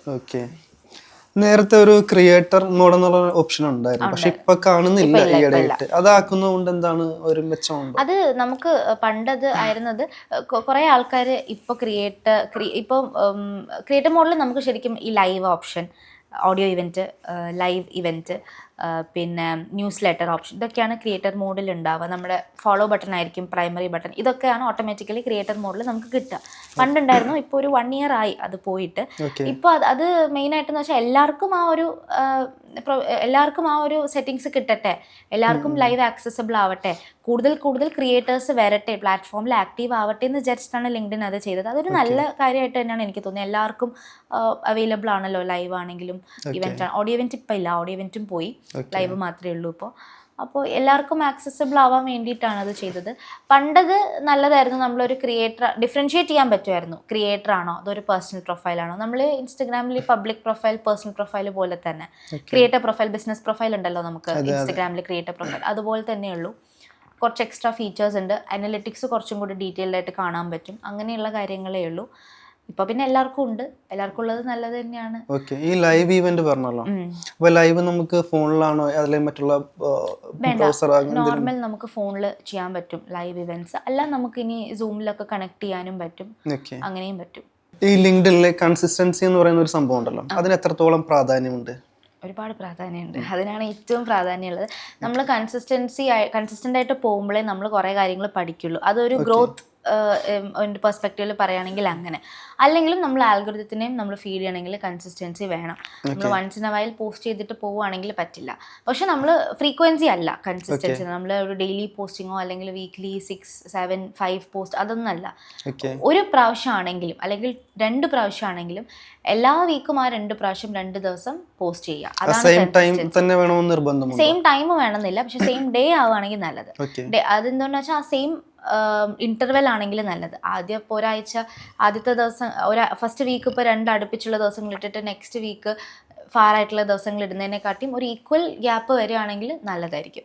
കൺസിസ്റ്റൻസി വളരെ അത്യാവശ്യമാണ്. നമുക്ക് ആൽഗോരിതത്തിനാണെങ്കിലും ഒരു ആക്റ്റീവ് ആയിട്ടുള്ളൊരു പ്രൊഫൈലാണെന്ന് ഐഡൻറ്റിഫൈ ചെയ്യാൻ പറ്റുന്നത് കൺസിസ്റ്റൻ്റ് ആയിട്ടുള്ള പോസ്റ്റിംഗ് ഉണ്ടെങ്കിൽ തന്നെയാണ്.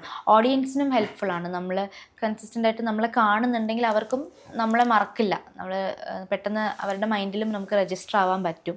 വൺസ് ഇൻ എ വൈൽ നമ്മൾ പോകുമ്പം അവർക്കും മറന്നു പോകുമല്ലോ. നമ്മൾ ക്വാളിറ്റി ആയിട്ട് നമ്മളൊന്നും അവർക്ക് ഒരു ഇൻപുട്ടും കൊടുക്കണില്ല എന്നുണ്ടെങ്കിൽ അവർക്കും ഒരു ആവശ്യമില്ല നമ്മൾ ഓർത്ത് വെക്കേണ്ടത്. നമ്മുടെയും കൂടെ ഒരു ആവശ്യമാണ് അവരുടെ മൈൻഡിൽ നമ്മൾ ഉണ്ടാവുക എന്നുള്ളത്. സോ ഒരു വീക്ക്ലി വൺസ് എങ്കിലും നമ്മൾ ഫീൽഡിൽ വരണം. ഓക്കെ, ഇപ്പോൾ ഈ പേഴ്സണൽ ബ്രാൻഡിങ്ങിന് ഇപ്പോൾ ഒരു എമർജിങ് ആയിട്ടുള്ളൊരു കരിയർ ആണല്ലോ, അപ്പോൾ അതിലേക്ക് വരാനായിട്ട് ആഗ്രഹിക്കുന്ന ആൾക്കാരോട് എന്താണ് പറയാനുള്ളത്? പേഴ്സണൽ ബ്രാൻഡിങ് ചെയ്തു കൊടുക്കുക ഒരു കരിയർ ഓപ്ഷൻ ആയിട്ട്. ഓക്കെ, നല്ല ഓപ്ഷനാണ്. ബിക്കോസ് ഒരു എമർജിങ് ആയിട്ടുള്ള ഒരു കരിയറാണ്. ഇപ്പം ഓൾമോസ്റ്റ് എല്ലാ ആൾക്കാരും ഇപ്പോൾ പേഴ്സണൽ ബ്രാൻഡിങ് ചെയ്യുന്നുണ്ട്. അതായത് ഫ്രം ഒരു ഫ്രീലാൻസർ ലെവൽ തൊട്ട് പോട്ടെ സ്റ്റുഡൻസ് ലെവൽ തൊട്ട് ടോപ്പ് ഫൗണ്ടേഴ്സ് വരെ ചെയ്യുന്നൊരു കാര്യമാണ് പേഴ്സണൽ ബ്രാൻഡിങ്. അപ്പോൾ അത്യാവശ്യം നല്ലൊരു മാർക്കറ്റ് ഉള്ള ഒരു ഏരിയ തന്നെയാണ്. അപ്പോൾ നന്നായിട്ട് പേഴ്സണൽ ബ്രാൻഡിങ്ങിനെ കുറിച്ച് പഠിക്കുക, ഇൻ ആൻഡ് ഔട്ട് പഠിക്കുക, എങ്ങനെയാണ് പ്രോസസ്സ് കാര്യങ്ങളൊക്കെ പഠിക്കുക. നമ്മൾ ബ്രാൻഡിങ് പഠിക്കുക, ജനറലി ബ്രാൻഡിങ് മാർക്കറ്റിംഗ് പഠിക്കുക. ഡിജിറ്റൽ മാർക്കറ്റിംഗ് ചെയ്യുന്ന ആൾക്കാരാണെങ്കിൽ കുറച്ചും കൂടെ നല്ലതായിരിക്കും, കാരണം ബേസിക്സ് ഒക്കെ അറിയായിരിക്കും, ബ്രാൻഡിങ് മാർക്കറ്റിങ്ങിന്റെ ബേസിക്സ് അറിയായിരിക്കും. പിന്നെ ഒരു പ്ലാറ്റ്ഫോം എപ്പോഴും ചൂസ് ചെയ്യാം ബിഗിനിങ്ങിൽ. ഇപ്പോൾ നമ്മൾ കുറച്ച് എസ്റ്റാബ്ലിഷ് ആയി കഴിഞ്ഞാൽ നമുക്ക് മൾട്ടിപ്പിൾ പ്ലാറ്റ്ഫോംസ് ചെയ്യാം. പക്ഷെ ബിഗിനിങ് സ്റ്റേജിൽ എപ്പോഴും നമുക്ക് കംഫർട്ടബിൾ ആയിട്ടുള്ള ഏതെങ്കിലും ഒരു പ്ലാറ്റ്ഫോം സ്റ്റാർട്ട് ചെയ്യുക, അതിൽ വർക്ക് ചെയ്ത് നോക്കുക. പിന്നെ ബിഗിനേഴ്സ് ആണെന്നുണ്ടെങ്കിൽ എനിക്ക് സ്റ്റുഡൻസ് ഉണ്ടായിട്ടുണ്ട്, അവർ ചെയ്ത പ്രോസസ്സ് എന്ന് പറഞ്ഞാൽ അവരുടെ പ്രൊഫൈലിൽ അവർ ചെയ്ത് നോക്കി ഫസ്റ്റ് പേഴ്സണൽ ബ്രാൻഡിങ് ചെയ്ത് ഓക്കെ ആയ സമയത്ത് കുറച്ചും കൂടെ ക്ലയൻസിന് വേണ്ടിയിട്ടും ചെയ്യാനായിട്ട് വന്നു. ക്ലയൻസിനെ എടുക്കുമ്പോൾ പക്ഷെ ഡിഫറൻസ് ഉണ്ട്, ഒരുപാട് ഡിഫിക്കൽട്ടാണ്. ആനെ ഉറുമ്പും പോലെയാണ് ഡിഫറൻസ്. നമ്മൾ അവിടെ എക്സ്ട്രാ എഫേർട്ട് ഇടേണ്ടി വരും. പക്ഷെ എന്നാലും പറ്റുന്ന ഒരു കാര്യം തന്നെയാണ്. കുറച്ച് എഫേർട്ട് ഇടുകയാണെങ്കിൽ, നമ്മൾ പഠിക്കാൻ റെഡിയാണ്, ഹാർഡ് വർക്ക് ചെയ്യാൻ റെഡിയാണെന്നുണ്ടെങ്കിൽ സ്ലോലി ഏത് ഏരിയ പോലെ തന്നെയും നമ്മൾ സ്ലോലി ഓരോരോ ക്ലയൻസിനായിട്ട് എടുക്കുക, കൂടുതൽ പഠിച്ച്. ഓക്കെ, അതെങ്ങനെയാണ് നമ്മൾ എടുക്കുക? ഇപ്പൊ ഞാനൊരു ഫ്രീലാൻസ് കണ്ടന്റ് റൈറ്റർ ആണെന്ന് കരുതുക, എനിക്കിപ്പോ ഒരു പേഴ്സണൽ ബ്രാൻഡിങ് വർക്ക് വേണം, ഞാൻ എങ്ങനെയാണ് അപ്രോച്ച് ചെയ്യേണ്ടത്, എങ്ങനെയാണ് പിച്ച് ചെയ്യേണ്ടത്? അതിനൊരു ഓക്കെ, അപ്പോൾ ഒന്നാമത്തെ കാര്യം, നമുക്ക് 2 രീതിയിലുണ്ടല്ലോ, ഇൻബൗണ്ടും ഔട്ട് ബൗണ്ടും നമുക്ക് ലീഡ്സ് ജനറേറ്റ് ചെയ്യാമല്ലോ. അപ്പോൾ ഇൻബൗണ്ട് ആണ് വേണ്ടതെന്നുണ്ടെങ്കിൽ കോണ്ടന്റ് ആദ്യം അർഷദിന്റെ പേഴ്സണൽ ബ്രാൻഡ് ആദ്യം ബിൽഡ് ചെയ്യും. അർഷദ് കോണ്ടന്റ് റൈറ്റർ ആണ്, അർഷദ് പേഴ്സണൽ ബ്രാൻഡിങ് സർവീസസ് കൊടുക്കുന്നുണ്ട് എന്നുള്ള രീതിയിൽ ഒരു പേഴ്സണൽ ബ്രാൻഡ് ബിൽഡ് ചെയ്യാം. അർഷദിന്റെ ഒരു മെയിൻ സർവീസ് അതാണ് എന്നുള്ള രീതിയിൽ പറയുക. വർക്ക് ചെയ്യാൻ ഇപ്പം കംപ്ലീറ്റ് ബിഗിനർ ആണെന്നുണ്ടെങ്കിൽ അർഷദിൻ്റെ പ്രോസസ്സും കാര്യങ്ങളൊക്കെ ഒന്ന് പറയാം. ഇങ്ങനെയാണ് ഞാൻ ചെയ്യുന്നുണ്ടാവുക നോർമലി, ഇങ്ങനെയാണ് ഞാൻ ചെയ്യാൻ ഉദ്ദേശിക്കുന്നത്, ഒന്നും ചെയ്തിട്ടില്ല എന്നുണ്ടെങ്കിൽ. ഇനി പിന്നെ കോണ്ടന്റ് റൈറ്റർ ആണെന്ന് പറഞ്ഞല്ലോ, അപ്പോൾ ആ ഒരു എക്സ്പീരിയൻസ് ഉണ്ട്. അപ്പോൾ കോണ്ടന്റ് റൈറ്റിംഗ് വളരെ അത്യാവശ്യമാണ് പേഴ്സണൽ ബ്രാൻഡിങ്ങിൽ. Everything boils down to writing. എല്ലാ കാര്യങ്ങളും ഇപ്പം പേഴ്സണൽ ബ്രാൻഡിങ് ആണെങ്കിൽ എന്ത് കാര്യമാണെങ്കിലും നമ്മൾ മാർക്കറ്റിങ്ങിൻ്റെ ഏത് കാര്യം എടുത്ത് നോക്കുകയാണെങ്കിലും എല്ലാം റൈറ്റിങ്ങിലാണ് വരുന്നത്. അപ്പോൾ അത് തന്നെ ഒരു ബിഗ്ഗസ്റ്റ് പില്ലർ ഉണ്ട് അർഷദിനൊരു സ്കില്ലായിട്ട്. അപ്പോൾ ആ ഒരു സ്കില്ല് കൂടുതൽ ഫോക്കസ് ചെയ്യുക. ആ ഒരു സ്കിൽ ഉണ്ട് എന്നുള്ള രീതിയിൽ അങ്ങനെയുള്ള കോണ്ടന്റ് ക്രിയേറ്റ് ചെയ്യാം. ഇനി ഔട്ട് ബൗണ്ട് ചെയ്യുന്ന സമയത്ത്, നമ്മൾ ഔട്ട് റീച്ച് ചെയ്യുന്ന സമയത്താണെങ്കിൽ പോർട്ട്ഫോളിയോ ഒന്ന് സെറ്റാക്കി വെക്കുക. പേഴ്സണൽ ബ്രാൻഡിങ് ചെയ്യാനായിട്ടുള്ള അർഷദിന് തന്നെ പേഴ്സണൽ ബ്രാൻഡ് ബിൽഡ് ചെയ്യുമ്പോൾ അത് തന്നെ നമുക്ക് വേണമെങ്കിൽ ഒരു കേസ് സ്റ്റഡി ആയിട്ട് പ്രസന്റ് ചെയ്യാം. ഫ്രം സ്ക്രാച്ച് വേണമെങ്കിൽ പ്രൊഫൈൽ സ്റ്റാർട്ട് ചെയ്തു, ലിങ്ക്ഡിനിലോ ഇൻസ്റ്റഗ്രാമിലോ യൂട്യൂബിലോ ഏതെങ്കിലും പ്ലാറ്റ്ഫോമിൽ സ്റ്റാർട്ട് ചെയ്തു. ഇതായിരുന്നു ജേർണി വിത്തിൻ ഇത്ര ടൈം ഫ്രെയിം, ഇതൊക്കെയാണ് റിസൾട്ട്സ് എന്നുള്ള രീതിയിൽ അങ്ങനെ ഒരു കേസ് സ്റ്റഡിയും കാണിക്കാം. പിന്നെ ബാക്ക് ചെയ്യുക കോണ്ടന്റ് റൈറ്റിംഗിന്റെ ആ ഒരു സ്കില്ല് വെച്ചിട്ട്. ഓക്കെ, ഇപ്പോൾ നമുക്ക് കിട്ടി ഒരു ഫൗണ്ടേഴ്സിന്റെ വർക്ക് നമുക്ക് കിട്ടി, പിന്നെ നമ്മൾ എന്തൊക്കെ ശ്രദ്ധിക്കണം? ആ ഫൗണ്ടർക്ക് വേണ്ടി നമ്മൾ എന്തെല്ലാം ചെയ്തു കൊടുക്കണം? ഫൗണ്ടറിന്റെ നമുക്ക് സ്റ്റോറി, നമ്മൾ എല്ലാവർക്കും ഒരു സ്റ്റോറി വേണം. അപ്പൊ സ്റ്റോറി ലൈൻ നമ്മൾ ഒരു 5-6 സ്റ്റോറി ലൈൻ നമുക്ക് വേണം. എന്നാലും ബ്രോഡായിട്ട് ഒരു സ്റ്റോറി നമ്മൾ അറിയണം. ഫൗണ്ടറിന്റെ ഇൻപുട്ട് നമുക്ക് എന്തായാലും ആവശ്യമുണ്ട്. ആളുടെ ജേർണി എങ്ങനെയായിരുന്നു, എന്തൊക്കെയായിരുന്നു സ്ട്രഗിൾസ്, എന്തൊക്കെയായിരുന്നു ഫെയിലിയേഴ്സ്, സക്സസ് എന്തൊക്കെയായിരുന്നു, ഓരോരോ പോയിന്റ്സിലും എവിടെയൊക്കെ മൈൽ സ്റ്റോൺസ് എന്തൊക്കെയായിരുന്നു, എല്ലാ പോയിന്റ്സും നമ്മൾ അറിയണം എന്തായാലും. അതിന് ഡീറ്റെയിൽഡ് ആയിട്ട് വേണം. പിന്നെ ആ ഇൻഡസ്ട്രിയെ കുറിച്ചുള്ള ഒരു റിസർച്ച് നമുക്ക് വേണം. അത് വൺ ടൈം അല്ല, എപ്പോഴും നമ്മളത് റിസർച്ച് ചെയ്തുകൊണ്ടേയിരിക്കണം. പുതിയ കോണ്ടന്റ് ഐഡിയാസിന് വേണ്ടിയിട്ടാണെങ്കിലൊക്കെ നമ്മൾ റിസർച്ച് ചെയ്തുകൊണ്ടേയിരിക്കണം. പിന്നെ ഇടയ്ക്കിടയ്ക്ക് നമ്മൾ പേഴ്സണൽ ബ്രാൻഡിംഗ് എന്ന് പറയുമ്പോൾ ഇവരുടെ സ്റ്റോറി മാത്രമല്ലല്ലോ, ഇവരെ പൊസിഷനിങ്ങും കൂടെ നമുക്ക് ചെയ്യണം. അപ്പോൾ സ്റ്റോറി നമ്മൾ ചെയ്യുകയാണെന്നുണ്ടെങ്കിൽ അവരുടെ ഒരു പേഴ്സണൽ ബ്രാൻഡ് നമുക്ക് ബിൽഡ് ചെയ്യാൻ പറ്റും, അവരുടെ ക്യാരക്ടർ നമുക്ക് ബിൽഡ് ചെയ്യാൻ പറ്റും, ഇമേജ് നമുക്ക് ബിൽഡ് ചെയ്യാൻ പറ്റും. പക്ഷേ പൊസിഷനിങ്ങും നമുക്ക് അത്യാവശ്യമാണ്. അവർക്ക് ലീഡ്സ് വേണം, ഓപ്പർച്യൂണിറ്റീസ് വേണം, ബിസിനസ് വേണമെന്നുണ്ടെങ്കിൽ, നമുക്ക് കൊളാബറേഷൻസ് വേണമെന്നുണ്ടെങ്കിൽ പൊസിഷനിങ് കൂടെ ചെയ്യണം. ആ ലീഡ്സ് എങ്ങനെയാണ് അവർക്ക് ജനറേറ്റ് ചെയ്ത് കൊടുക്കാൻ പറ്റുന്നത്? അത് നമ്മൾ അതോറിറ്റി കോണ്ടന്റ് വഴിയാണ് നമുക്ക് ചെയ്യാൻ പറ്റുന്നത്. പേഴ്സണൽ കോണ്ടന്റ്, സ്റ്റോറി കോണ്ടന്റ് എന്ന് പറയുമ്പോൾ ഓഡിയൻസുമായിട്ട് നമുക്കൊരു കണക്ഷൻ നമുക്ക് ബിൽഡ് ചെയ്യാൻ പറ്റും. ഓഡിയൻസിൽ ഈ ബിസിനസ് കൊളാബറേറ്റേഴ്സ് എല്ലാവരും ഉണ്ടാവും. എന്നാലും നമുക്ക് കുറച്ചും കൂടെ ഒരു ഗുഡ് വിൽ അല്ലെങ്കിൽ ഒരു ബ്രോഡായിട്ടൊരു എന്താണ് ഒരു പേഴ്സണൽ കണക്ഷൻ നമുക്ക് ബിൽഡ് ചെയ്യാനായിട്ട് പറ്റുന്ന ഒരു കാര്യമാണ്. കുറച്ചും കൂടെ ബ്രോഡായിട്ട് ആളുടെ ഇമേജ് ഒന്ന് എസ്റ്റാബ്ലിഷ് ചെയ്യാൻ വേണ്ടിയിട്ടുള്ളതാണ് പേഴ്സണൽ സ്റ്റോറീസ്. അതോറിറ്റി കോണ്ടന്റ് വരുമ്പോൾ നമുക്ക് പ്രോപ്പറായിട്ട് നമുക്ക് വർക്ക് കിട്ടാനും നമ്മുടെ ബിസിനസ് റിലേറ്റഡ് ആയിട്ടുള്ള ഓപ്പർച്യൂണിറ്റീസിനും കൊളാബറേഷൻസിനും ഒക്കെയാണ് നമുക്ക് അതോറിറ്റി കണ്ടന്റ് വേണ്ടത്. അവരുടെ ഒപ്പീനിയൻസ് എന്തൊക്കെയാണ് ഓരോരോ കാര്യങ്ങളിൽ, അവരുടെ ടേക്സ് എന്തൊക്കെയാണ്. അല്ല, അതിന് അവരപ്പം മറ്റുള്ളവരുടെ പോസ്റ്റുകളിൽ കമന്റ് ചെയ്യണോ? അങ്ങനെ നിർബന്ധം എന്തെങ്കിലും ഉണ്ടോ? പോസ്റ്റിൽ, മറ്റുള്ള പോസ്റ്റിൽ കമന്റ് ചെയ്താൽ നമ്മുടെ പ്രൊഫൈലിന് ഒരു ബൂസ്റ്റ് തന്നെയാണ്. അത് അവർ തന്നെ ചെയ്യണമെന്നില്ല, അത് ടീമാണ് ഹാൻഡിൽ ചെയ്യുന്നത്. ഇപ്പോൾ ഒരാൾ പേഴ്സണൽ ബ്രാൻഡിങ് സർവീസസ് എടുക്കുകയാണെന്നുണ്ടെങ്കിൽ ആ ആളായിരിക്കും അത് ചെയ്യേണ്ടത്. ഫുൾ പാക്കേജ് ആയിട്ട് ഫുൾ സർവീസ് ചെയ്ത് കൊടുക്കും. മാനേജ്മെന്റും കൂടെ ഉണ്ടെന്നുണ്ടെങ്കിൽ ആളായിരിക്കും. ചില ആൾക്കാരുണ്ട് കേട്ടോ, പക്ഷെ ക്ലയൻസ് എൻഗേജ്മെന്റ്, എനിക്ക് അങ്ങനെ ഒരു ക്ലയന്റ് ഉണ്ടായിരുന്നു ബിഗിനിങ് സ്റ്റേജിൽ. അതായത് ആൾക്കൊന്നുമില്ല, ബാക്കി കാര്യങ്ങൾ സ്ട്രാറ്റജി കോണ്ടന്റ് ഒക്കെ കൊടുക്കാം, പക്ഷെ എൻഗേജ്മെന്റ് ചെയ്യുമ്പോൾ ആൾക്കൊരു കോൺഫിഡൻസ് കുറവ്. ടീം മറ്റൊരാൾ അല്ലേ ചെയ്യുന്നത്, അപ്പൊ ഞാൻ ചെയ്യുന്നത് പോലെ ആവുമോ എന്നുള്ള ഒരു ഡൗട്ട് ഉള്ളതുകൊണ്ട് ഓൾറെഡി കണക്ഷൻസ് ഒക്കെ അത്യാവശ്യം വളരെ ക്ലോസ് ആയിട്ടുള്ള കണക്ഷൻസ് ആണ്. അവർക്ക് എന്തായാലും ഫസ്റ്റ് മനസ്സിലാവും എന്നുള്ളതുകൊണ്ട് ആദ്യം ഒരു ഫ്യൂ മന്ത്സ് ആള് തന്നെ എൻഗേജ്മെന്റ് ചെയ്തു. ആ എൻഗേജ്മെന്റ് കസ്റ്റമേഴ്സിനായിട്ടാണ് എൻഗേജ്മെന്റ് ചെയ്യുന്നത് അതോ മറ്റുള്ള ഫൗണ്ടേഴ്സ് ആയിട്ടാണോ? അത് നമുക്ക് ഒരു പ്രോപ്പർ പ്രൊപ്പോർഷൻ നമ്മൾ വെക്കും. അത് ഓരോ ഫൗണ്ടറിനും അവരുടെ ഗോൾ അനുസരിച്ച്, അവരുടെ ബിസിനസ് ഗോൾ എന്താണെന്നുള്ളത് അനുസരിച്ച് ഓരോ ഫേസിലും, ഇപ്പം ഞാൻ എൻ്റെ കേസ് പറയുകയാണെങ്കിൽ എൻ്റെ പ്രോസസ്സ് അങ്ങനെയാണ്. ഓരോ ഫേസിൽ ഞാൻ വെക്കും.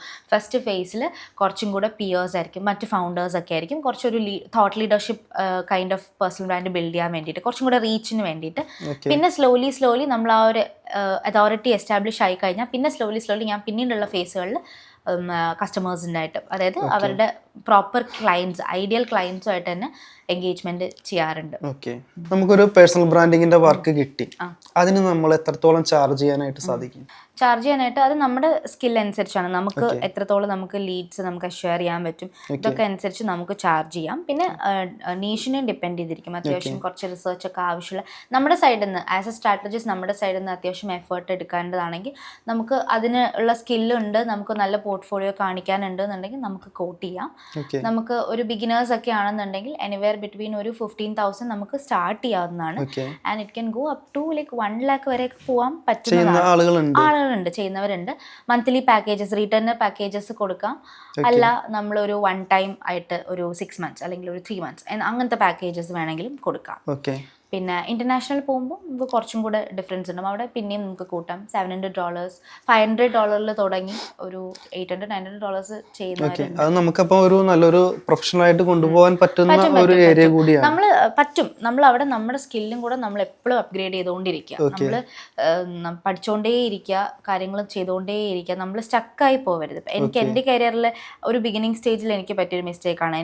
ഞാൻ ബേസിക്സ് ഒക്കെ പഠിച്ചിട്ട് ഞാൻ അവിടെ തന്നെ നിന്നു. എനിക്ക് കൂട്ടാനും പറ്റുന്നില്ല ചാർജസ്. പിന്നെ അപ്ഗ്രേഡ് ചെയ്തുകൊണ്ടിരുന്നു. സ്കില്ല് വൺസ് ഞാൻ അപ്ഗ്രേഡ് ചെയ്യാൻ തുടങ്ങിയപ്പോഴേക്ക് എനിക്ക് കുറെ കാര്യങ്ങൾ ചെയ്യാനും പറ്റി, റിസൾട്ട്സ് നല്ലോണം കൊടുക്കാനും പറ്റി. അപ്പോൾ എനിക്ക് ചാർജ് ചെയ്യാനും പറ്റി, കൂടുതൽ പോർട്ട്ഫോളിയോ കാണിക്കാമല്ലോ, അപ്പോൾ കൂടുതൽ ചാർജ് ചെയ്യാനും പറ്റി. ഏത് സ്കില്ലാണേലും നമ്മൾ അപ്ഗ്രേഡ് ചെയ്തുകൊണ്ടേ ഇരിക്കുക, എന്നാൽ മാത്രമേ നമുക്ക് കാണിക്കാൻ പറ്റുള്ളൂ. പിന്നെ പേഴ്സണൽ ബ്രാൻഡും കൂടെ ഉണ്ടെങ്കിൽ ഓപ്പർച്യൂണിറ്റീസ് ഇങ്ങോട്ട് വരും. നമ്മൾ അങ്ങോട്ട് പോയി ചേസ് ചെയ്യാനേക്കാട്ടി നമുക്കൊരു പൊസിഷനിങ് നമ്മൾ ഓൾറെഡി ബിൽഡ് ചെയ്ത് വെച്ചിട്ടുണ്ടല്ലോ. ഇപ്പൊ നിലവിൽ അശ്വതിക്ക് ഇങ്ങോട്ട് വരുന്ന ക്ലയന്റ്സുകളാണ് കൂടുതൽ അല്ലേ? ആണ്. പക്ഷെ ഞാൻ ഔട്ട്റീച്ചും ചെയ്യാറുണ്ട്. ഇൻബൗണ്ട് വരുന്ന സമയത്ത് നമുക്ക് എല്ലാം ചിലപ്പോൾ ക്വാളിറ്റി ആയിരിക്കില്ല, അല്ലെങ്കിൽ നമുക്കിപ്പോൾ ബഡ്ജറ്റ് ഇഷ്യൂസ് ഉണ്ടാവും, അല്ലെങ്കിൽ മറ്റു ഇഷ്യൂസ് ഉണ്ടാവും, നീഷിന്റെ ഇഷ്യൂസ് ഉണ്ടാവും. ഔട്ട്റീച്ച് ആകുമ്പോൾ എനിക്ക് വേണ്ട നീഷ്, എനിക്ക് പറ്റുന്ന ബഡ്ജറ്റിലുള്ളത്, എനിക്ക് ആവശ്യമുള്ളത് എല്ലാം എനിക്ക് കറക്റ്റ് കണ്ടുപിടിച്ച് എനിക്ക് ചെയ്യാൻ പറ്റും. ഔട്ട്റീച്ച് ഞാൻ ചെയ്യാറുണ്ട്. അല്ല, അശ്വതി ഫോക്കസ് ചെയ്യുന്ന നീഷ് ഏതായിരിക്കും? ഞാൻ എട്ടെക്കാണ് കൂടുതലും ചെയ്തിട്ടുള്ളത്. എട്ടെക്കാണ് കൂടുതലും ചെയ്തിട്ടുള്ളത്. അല്ലാണ്ട് ഈ ഫിനാൻസ് ചെയ്തിട്ടുണ്ട്, പിന്നെ ഹെൽത്ത് ഒരെണ്ണം ചെയ്തിട്ടുണ്ട്. പക്ഷെ എനിക്കും ഫേവറേറ്റ് ആയിട്ട് എട്ടെക്കാണ് ചെയ്യാനുണ്ട്. പിന്നെ ഡിജിറ്റൽ മാർക്കറ്റിംഗ് ഏജൻസി ഓണേഴ്സിൻ്റെ ചെയ്തിട്ടുണ്ട്. മാർക്കറ്റിംഗ് അതെനിക്ക് കുറച്ചും കൂടെ കംഫർട്ടബിൾ ആണ്. കാരണം നീഷ് നല്ലോണം അറിയാമെന്നുള്ളതുകൊണ്ട്, മാർക്കറ്റിംഗ് ഫീൽഡ് ആയതുകൊണ്ട് നല്ലോണം അറിയാമെന്നുള്ളതുകൊണ്ട് കുറെ കംഫർട്ടബിൾ ആണ് എനിക്ക് ചെയ്യാനായിട്ട്. എന്നാൽ ഇതൊക്കെയാണ് മെയിൻ ആയിട്ട് എനിക്ക്. ഈ ബ്രാൻഡിങ്ങില്, പേഴ്സണൽ ബ്രാൻഡിങ്ങിൽ വരുമ്പോൾ പ്രൊഫൈലാണോ അതോ പേജ് ആണോ? പ്രൊഫൈൽ.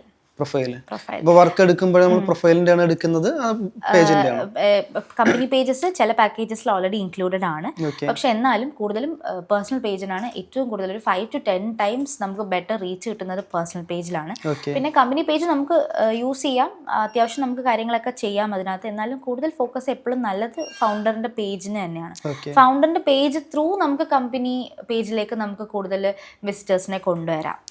അതാണ് ഏറ്റവും എളുപ്പമുള്ള ഒരു മെത്തേഡ് എന്ന് പറയുന്നത്. ഇപ്പൊ അധികമായി കണ്ടുവരുന്നത് AI കോണ്ടന്റുകൾ വരുന്നുണ്ട്.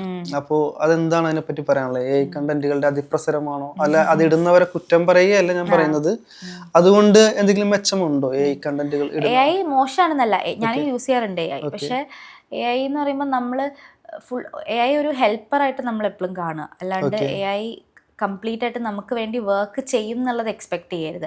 അതനുസരിച്ച് അങ്ങനെ ഉദ്ദേശിച്ചിട്ട് AIക്ക് എല്ലാ വർക്കും കൊണ്ട് കൊടുക്കുകയും ചെയ്യരുത്. AIയോട് ചോദിച്ചാൽ, ChatGPTയോടൊക്കെ ചോദിച്ചാൽ, അല്ലെങ്കിൽ ക്ലൗഡിനോടൊക്കെ ചോദിച്ചാൽ നമുക്കൊരു പോസ്റ്റൊക്കെ എഴുതി തരും. പക്ഷെ അത് ലിങ്ക്ഡിനും അത് സപ്പോർട്ട് ചെയ്യില്ല, അതുപോലെ ഓഡിയൻസും അത് സപ്പോർട്ട് ചെയ്യില്ല. ഓഡിയൻസിനും മനസ്സിലാവും അത് AI പോസ്റ്റ് ആണെന്നുള്ളത് മനസ്സിലാവില്ല. നമുക്ക് പിന്നെ ഡിസൈൻസ് കാര്യങ്ങൾ അല്ലാത്ത വർക്ക്, റൈറ്റിംഗ് അല്ലാത്ത കാര്യങ്ങൾക്ക് AI യൂസ് ചെയ്യും. ഞാൻ AI യൂസ് ചെയ്യാറുണ്ട്, റൈറ്റിംഗിന് ഞാൻ AI യൂസ് ചെയ്യാറുണ്ട് ഇടയ്ക്ക്.